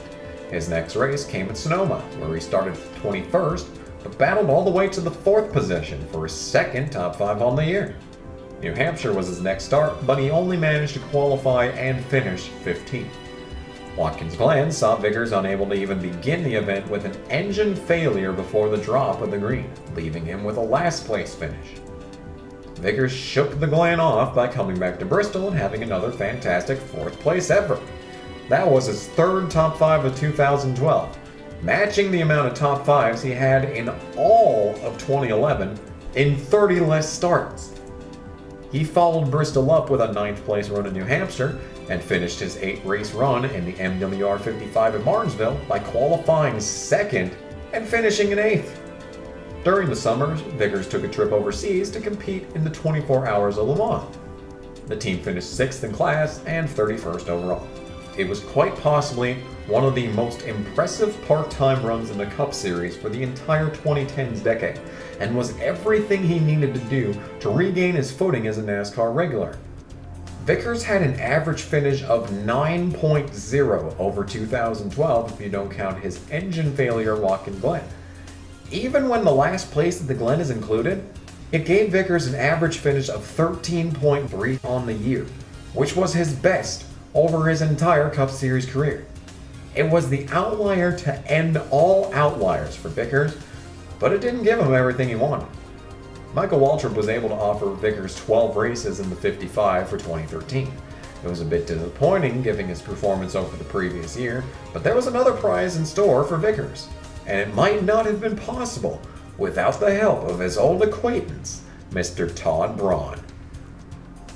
In November of 2012, it was announced that in lieu of a full-time Cup Series effort, Brian Vickers would run the number 20 Joe Gibbs Racing Nationwide Series car for the full 2013 season. His old sponsor from the days of racing the Braun 32 would pick up the full season. And with that, Vickers was set for next season. But 2012 wasn't over for him yet, as he was picked to race his first Nationwide Series event of the season in race 32 at Phoenix. When the green flag flew at Phoenix, the race did not seem like it would be very remarkable for the Dollar General number 20 until late in the event, when a caution for Canadian Noel Dowler fell. Vickers was set to restart on the outside of the front row. 5 laps remained in the event, and Vickers had his shot. He hung on the outside of his teammate Logano from the drop of the green flag and nosed ahead at the line to lead lap 198. He had a full head of steam heading into turn 3 until Elliott Sadler destroyed his car, bringing out the caution once again. On the ensuing green-white checkered, Vickers fired off with absolutely no pace, and when the checkered flag waved, Joey Logano ruined everything, like he always does, and Vickers hit the line, finishing second. It was actually his best finish in the Nationwide Series since 2009, and it definitely established Vickers as potentially the guy to beat when the 2013 Nationwide Series season rolled around. Looking at where Vickers was at the end of 2012, it wasn't the best place he'd ever been, but it definitely wasn't the worst. He had Cup Series starts planned with a strong team, and he was ready to shock the world all over again like he had 10 years earlier by chasing the Nationwide Series championship for a second time. Only 1 year before, he had had one of the most embarrassing performances in a race in NASCAR history. But now, Vickers was ready to turn the tables one more time. The 2013 season did not go off to a great start for Brian Vickers. At Daytona, he led 5 laps but finished 2 laps down in 17th, and then followed that run-up with a wreck and a 17th at Phoenix. And so, once again, the season got off to a horrendous start for Brian Vickers, leaving Phoenix 10th in points. The recovery began at race 3 at Las Vegas, where Vickers started first when qualifying was rained out, finishing 3rd with 27 laps led on the day. It was a good run, but Vickers already found himself 31 points out of the championship lead 3 races into the season. But as we all know, he had come back from far worse in the past, and there were still 30 events remaining in the Nationwide Series season. Bristol went very well for Vickers as he scored top 10s in both the Nationwide and Cup Series events, getting 8th in his first Cup start of the year. Vickers lost an engine at Auto Club and would leave the track 11th in standings. But it wasn't all bad as Rodney Childers gave him a strong car for the Cup race at Martinsville, a race he originally wasn't scheduled to run as Mark Martin took over the driving duties into JGR 11 for an injured Denny Hamlin. With Hamlin on the sidelines, Vickers was picked to be the substitute driver for the 11 car in the Cup Series for the rest of Hamlin's injury period. Vickers had a good 8th place run at Texas in the 11, but in a very typical Brian Vickers performance, he wrecked at both Kansas and Richmond, resulting in 30th place finishes. Hamlin returned for the Talladega weekend, and Vickers was back to being a Nationwide Series driver. In the 11 race stretch, From Texas to Daytona in the Nationwide Series, Vickers finished in the top 10 only 6 times. After finishing 15th at Daytona in Week 16, Vickers sat 7th in the standings, 53 points away from leader Sam Warnes Jr. It was quite frankly an embarrassing stretch of races for Vickers, who had seemed to have carried over his inconsistency issues from the previous near decade of Cup Series seasons. The magic touch that he had found in the 2003 season was nowhere to be found. But luckily for Vickers, he still had half a year to find that magic one more time. For race 17 of the 2013 NASCAR Nationwide Series season, Brian Vickers qualified second to Kyle Busch for the 200-lap event. When the green flag dropped, King Leach did what he did best, and that was sitting in the lead of a race he had absolutely no business running. A caution flew on lap 36, which brought the field down pit road. Busch had an issue on a stop and fell back, resulting in the 20 of Vickers winning the race off of pit road and lining up for the restart with the lead. Vickers battled Kenseth for a while on this restart, but eventually secured the lead and drove off. It wouldn't be until just past halfway in the event when King Leach returned and went back to doing exactly what he did best. Sitting in the lead of a race he had absolutely no business running. Things went pretty normally for a nationwide race that had Kyle Busch in the field until the 44 of Chad Hockenbrough went around with only 2 laps to go. This brought out the caution, and the field packed back together to settle it in a 2-lap dash to the finish. On the ensuing restart, the field didn't even make it out of turn 2 before the caution flag flew again for the 4 of Landon Castle stopping. On the second attempt of the green-white checkered, Vickers had a much better jump and looked to set Busch up for a pass on the white. That would not happen due to Joey Logano deciding to ruin everything once again and dump Paul Menard into turn number 3. The caution flew once again. On the third attempt, Vickers had absolutely nothing on the launch and could only watch as King Leach took another meaningless Nationwide Series win. After leading 63 laps and finishing second, it was still the best performance of the season for Vickers. The second place finish moved Vickers to 6th in points, which was still a far cry from the points lead, but if it was the finish he needed to get some momentum going, Vickers was happy to take it. He still had 301 laps ahead of him on Sunday, for that matter. His previous 2 runs in the Cup Series had been a mediocre 13th at Sonoma and a wreck at Kentucky. What Vickers needed was a run on Sunday, like he had just had on Saturday. The Camping World RV Sales 301 from New Hampshire took place on Sunday, July 14th, 2013. The pole winner was Brad Keselowski, who was looking to turn a literal hangover season around after his 2012 championship. As most weekends went, Kyle Busch was the favorite to win the race, and when the green flag flew, it only took him 9 laps to take the top spot away from Brad. Vickers had started 13th and still ran in that spot 10 laps into the event. Both Kurt and Kyle Busch led the majority of the race, but it was actually Tony Stewart who emerged late in the race as the possible favorite for the win. Stewart took the lead during a caution period on lap 202 and hadn't looked back even after several incidents kept bunching the field back together. With 27 laps to go, it looked like only 2 guys had anything for Tony Stewart. Kyle Busch in second, and Brian Vickers in third. Busch was the one with the best tires, as multiple caution periods had led to multiple pit strategies, but with 19 to go, Busch pushed way wide up the track in turns 1 and 2, and Vickers was able to slip by in the second. Laps continued to tick on, and Vickers was slowly getting bigger and bigger in Stewart's mirror. Vickers got a great run on a turn 4 coming to 14 to go, and the 55 car led lap 286 by barely an inch. Stewart gave it up into turn 1, allowing Brian Vickers to clear for the lead. Vickers absolutely set sail from this point, driving to an over 2.5 second lead over Stewart. As the laps ticked by, it seemed more and more like Brian Vickers was going to come out of absolutely nowhere to win his 3rd career Cup Series race. That was, of course, until a caution for debris came out with 5 laps remaining in the event.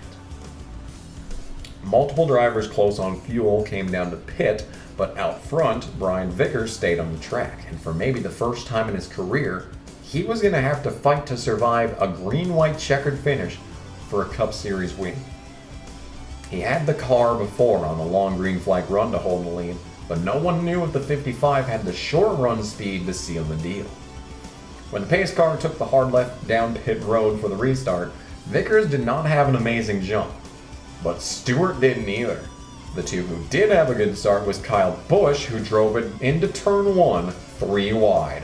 Stewart had no room to make any move on Vickers, and Busch was far too back to make a move on either of them. The 55 flew out of turn 2 with a great run as the top 3 fell in line. Heading into turn 3, Stewart ran out of gas, moving Busch into second. But by then, the damage was already done. When the field headed out of turn 4 on the white flag lap, it was the 55 of Brian Vickers who hit the line first, earning his 3rd Sprint Cup Series career win, picking it up in his 16th start with Michael Waltrip Racing and 76 starts after his Michigan win in 2009. No one knew it at the time, but he had also just picked up the final career win ever for Michael Waltrip Racing as a team. Nothing's a guarantee in life. I've learned that the hard way. Even when you think it's done, it's not done, but it definitely goes a long way. But I got to thank Ty for making that phone call and giving me the chance, and Rob and Michael believing in me, this whole crew, the Aaron's Dream Machine. Man, this thing was good today. It was quite possibly one of the most unlikely turn of events that could have possibly transpired. Vickers went from unemployed with no stock whatsoever at the end of 2011 to a Cup Series victory lane halfway through 2013. As the broadcast suggested, Vickers did indeed secure the MWR 55 car full-time for the 2014 season, but that was still a half a year away. Vickers was out of the car by the next race, and he made his return to the Dollar General 20 in the Nationwide Series. Nothing of note happened for the rest of the Nationwide Series for Vickers. His focus instead turned to the Cup Series, where he would finish out the year in the 55 when Mark Martin substituted for injured Tony Stewart. Vickers only had 3 more top 10s after his New Hampshire win. Michael Waltrip replaced his crew chief Rodney Childers with Scott Miller for some ungodly reason for a few of these races, including the Chase Cutoff race at Richmond, where Vickers was told to pit during the final caution period event despite not actually needing to pit. Following the event, Michael Waltrip was drugged through the ringer for doing something that NASCAR themselves did all the time with debris cautions. Boyer, Truex, and Vickers were all fined 50 driver points following the Richmond event, despite Vickers not even running for Cup points. Even still, Vickers still somehow finished the 2013 season 53rd in the Cup Series standings with a total of negative 50 points. This should not have been possible, but it's what happened. He didn't come anywhere near a Nationwide Series win after his 2nd place at New Hampshire, and was forced to step out of both the 20 and the 55 for a resurgence of blood clots after Charlotte 3 weeks before the end of the year. This race at Charlotte is Vickers' final Xfinity Series start to date. Vickers was able to return in time for the start of the 2014 season. Despite Napa leaving MWR, Aarons decided to stick it out, meaning Vickers' ride in the MWR 55 was still secured. He had signed a 3-year deal to run for MWR through 2016, and having just turned 30 years old, it seemed Vickers had not only found another new home, but one he'd be able to stick with competitively in his prime for years to come. His ace in the hole was gone, however. Rodney Childers had left the team at the end of 2013, and the new man on the box was Billy Scott, a young, unproven rookie crew chief. It was going to make Vickers' job a lot harder, but as we all know, he's fought back from much worse in the past. Vickers' start to 2014 was a lot like most of his other starts to seasons. A mediocre run in duels left Vickers to start 31st in the Daytona 500. When the big race actually happened, Vickers was involved in a lap 162 wreck that left the 55 car crippled, resulting in a 30th place finish. Daytona was swiftly followed up with a 25th at Phoenix and a 13th at Vegas. 3 races into the season, and Vickers found himself once again back in 20th place in points. The cycle was basically an expectation at this point. Top 10s followed at Bristol and Auto Club with a 16th place at Martinsville. Race 7 at Texas gave Vickers his first top 5 of the season, and he left there a solid 9th in points. Thanks to the new chase format, 9th left Vickers in a great position to make the 16-car chase field. Vickers took the lead on a pit cycle in race 8 at Darlington and held the top spot for 30 laps before falling back and eventually finishing 26th. 12th place at Richmond followed Darlington, and Vickers got a 4th place in the next week at Talladega. Vickers got 14th in race 11 of the season at Kansas, but followed that up with a good 6th place run in the Coke 600. Vickers ended the first third of 2014 8th in points, and looked really good to be making the chase for the second time in his career. He was also a race and a half ahead of his teammate in points, making a great case to be the lead driver at NWR.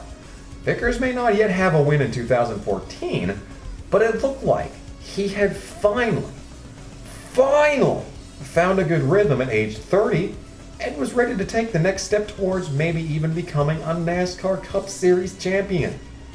Then, just like it always did, everything fell apart.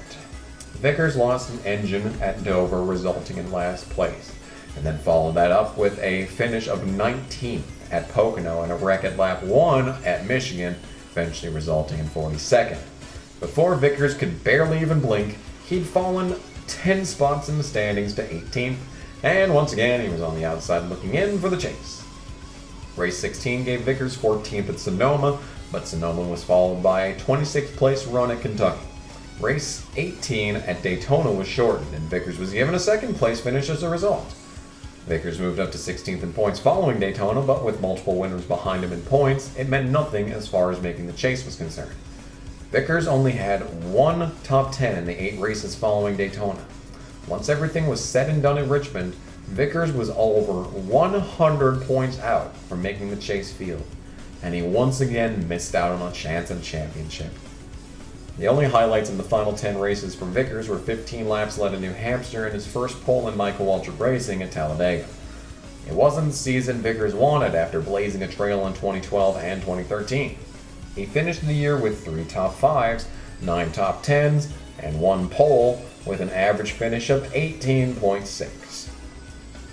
Interestingly, his younger self showed through, as 2014 was actually the year Vickers had his best average starting position in his entire career at 14.1. Vickers may have missed the chase in 2014, but he still had 2 years left on his contract, which meant 2 more opportunities at a championship. Right? Oh, in mid-December of 2014, Vickers was hospitalized for blood clots for the 3rd time. He was forced out of the car for the Daytona 500 and would be replaced by Michael Waltrip. Waltrip was involved in a wreck on lap 45, but survived to a finish of 26th. The following week in Atlanta, future Truck Series champion Brett Moffitt would start the event, finishing in 8th. Vickers made his return to the driver's seat at race 13 of the year at Las Vegas. Vickers started 28th and had a modest run in 15th. Vickers would qualify 18th the following week at Phoenix, but wrecked himself across Jimmy Johnson's nose on lap 2, crippling his Aaron's 55 to the point he would finish 70 laps down in 42nd. Vickers left Phoenix 35th in the standings. Vickers wouldn't have to be worried about the standings though, as he announced 5 days after the Phoenix event that his blood clots had resurged for the 4th time. Vickers handed the keys to the 55 car over to Brett Moffitt and David Reagan to finish out the season. When the sun set at Homestead, Miami at the end of the 2015 season, the sun also set on Michael Waltrip Racing, as the team folded due to sponsorship issues stemming from Spingate in 2013. And the fact Rob Kaufman is an absolute sleazebag bitch. Just like that, everything came crashing down on Brian Vickers once again. Vickers was ready and able to get back into a car come the start of 2016, but with MWR gone, it was like 2011 all over again. Vickers was out of a job. His career was over. Or was it? Tony Stewart announced in September of 2015 that 2016 would be his final season as a full-time Cup Series driver. His seat was going to be open at the end of the year, but no one knew that this seat was going to open back up a lot sooner than that. Racing sand rails in the desert, Tony Stewart broke his back, forcing him onto the sidelines for the start of the 2016 season. With no other clear option, the team chose Brian Vickers to fill in for the shootout and for the first few races of the points-paying season until Stewart got well to begin his retirement tour. With his career on the line, Brian Vickers was in the same spot he was at the beginning of 2012. He was strapping into a car for a team that had won the Cup Series championship 2 years before. It was do or die for Brian Vickers. And it all began at the same place it always does. Brian Vickers' tenure in the SHR 14 began in the Sprint Unlimited, where he drew the 18th starting spot. He was running top 5 in the event on lap 24 when he lost a tire in the middle of the pack, destroying his Mobile 1 number 14. Vickers would finish the event 24th. The rest of Speed Weeks were interesting for Vickers. He had one of the slowest laps on Sunday, but raced his way up to 8th in duel number 2 to line up 18th for the Daytona 500. When the actual race came around, Vickers was running towards the back when he got loose and spun out of turn 4. Amazingly, no one actually ran into him, so he continued on, but only managed to finish in 26th. Vickers' next race in the 14 was at Las Vegas, where he spent the entire event pretty much around the 17th position, until a late caution with 55 to go came out. The broadcast never even picked up on the 14 car's issues, so I have no idea why they went 10 laps down, but it resulted in a 36th place finish. Vickers' next race was at Auto Club, a track he historically finished around 13th at. He qualified 24th and finished 13th, finishing ahead of 2 of his teammates. Amazingly, Vickers' best race of the season came at Martinsville, where he qualified a season-best 3rd place and spent the entire race in the top 15. When the checkered flag flew, Vickers was 7th, his last top 10 in the Cup Series as of this recording. The next race for Vickers was at Texas, where he qualified 13th. He was running around 20th when a wreck happened right in front of him. There was nowhere for the 14 to go, and the result was a DNF for Vickers. Vickers left Texas with a 37th place finish. Tony Stewart returned to the 14 car 2 weeks later at Richmond, meaning Vickers would return to the sideline. No more opportunities opened up throughout the season. When the checkered flag waved in Miami, Vickers was once again nowhere to be found. It seemed like the end of the road for Vickers. At age 32, he should have been an established veteran racing for championships year in and year out. As a former Xfinity Series champion, he should have had enough clout to take his talents anywhere. But the state of the sport was already in disarray. Money-driven teams had already moved on from the days of picking people up based on talent and were picking people up based on the size of their dad's wallets. Even start and park back marker teams had to put rich kids into their cars in order to make it to the track most weeks. Setting aside the obvious issues of reliability built into Vickers' history of blood clots, no one jumped at the chance to put him in their car. The 2016 Duck Commander 500 at Texas is the final NASCAR sanctioned event that Brian Vickers has entered as of the recording of this video.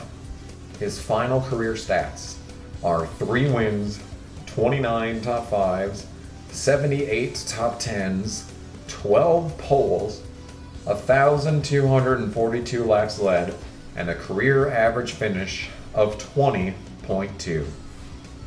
It's kinda hard to believe when you take it all in, the career path that Brian Vickers took. He went from a no-name backmarker to Busch Series champion within 1 calendar year.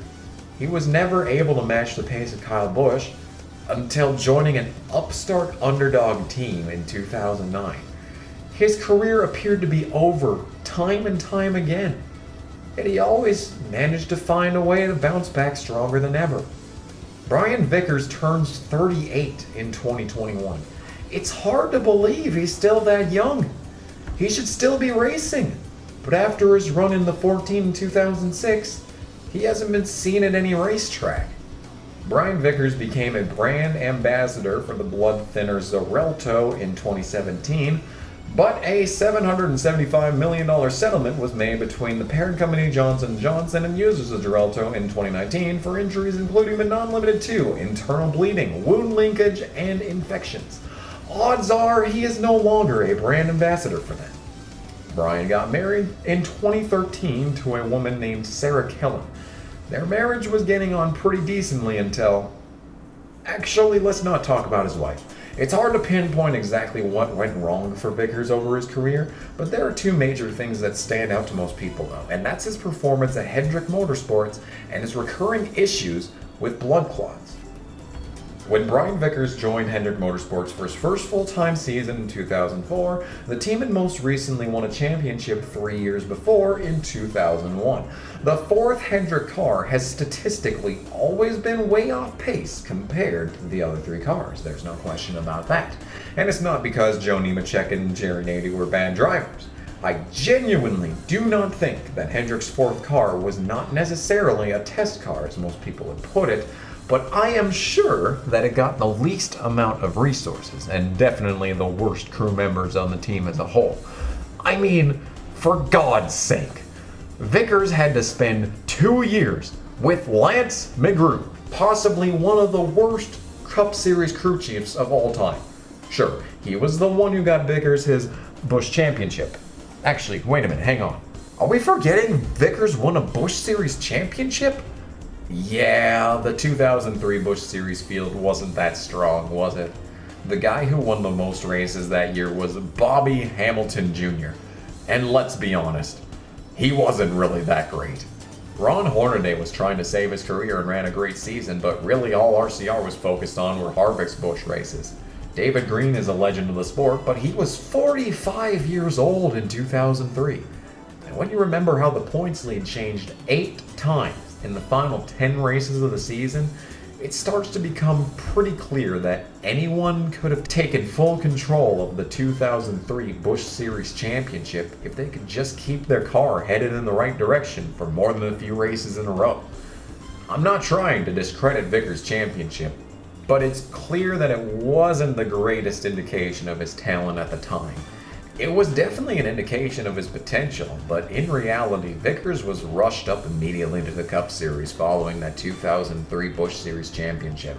Hendrick had already signed Kyle Busch as a replacement for 2004 before the season was even halfway over, so in all likelihood, he still would have been rushed to Cup regardless of his championship. When you think about it, Vickers got baned. What Vickers really needed was a few more years in the Busch Series.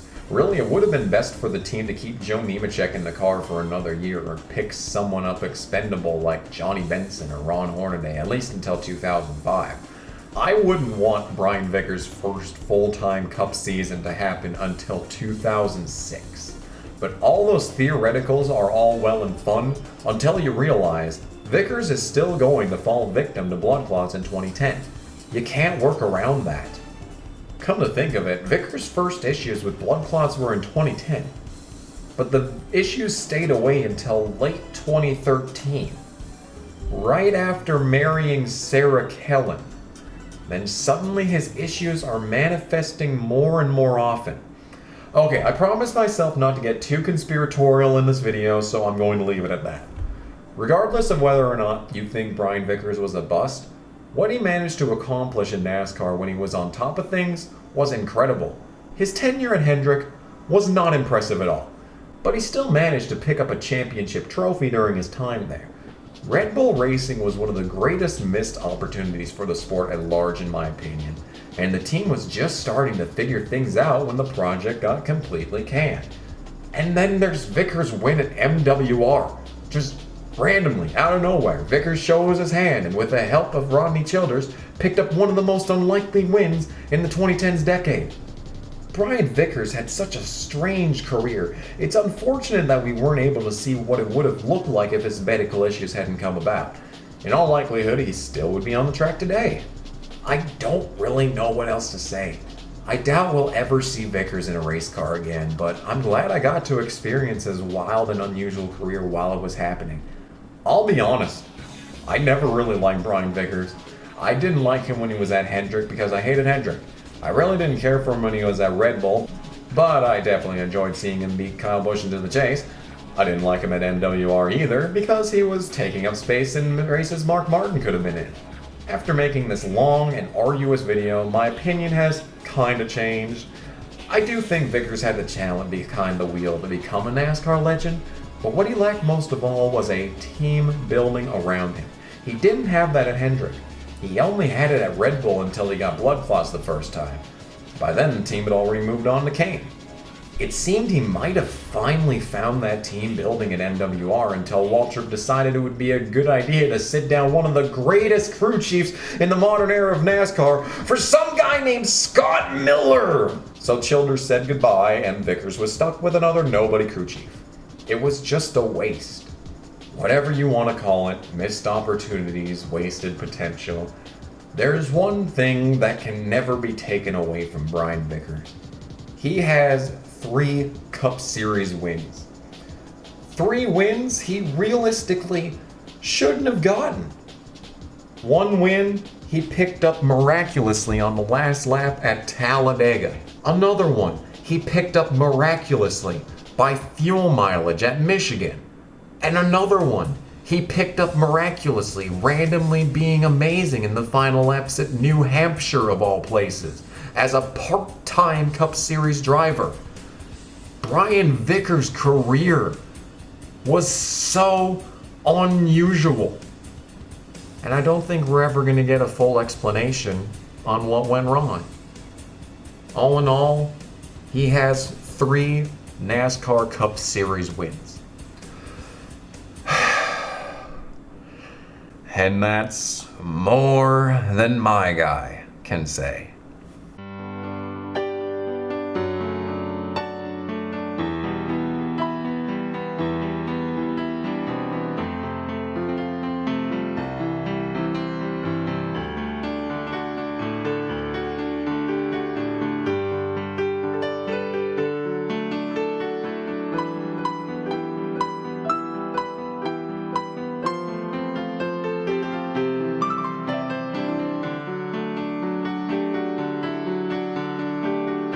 It was Brian Vickers who took over the driving duty. Oh my god. That would not happen, dude. It wasn't much home to ride. Who, interestingly, wasn't the victim of a Tyler failure. The next week at Richmond, oh my god. Once the cycle was over, the 2013 season, yeah, we're just gonna fucking... Vickers found himself 12th, despite Napa and leaving. Despite Lance McGrew. Vickers left race number 9. Vickers left race number 4, but he still managed to pick up a championship before moving into the GGR. Oh my god. A ton of sheet meal littered the... sheet meal. Water.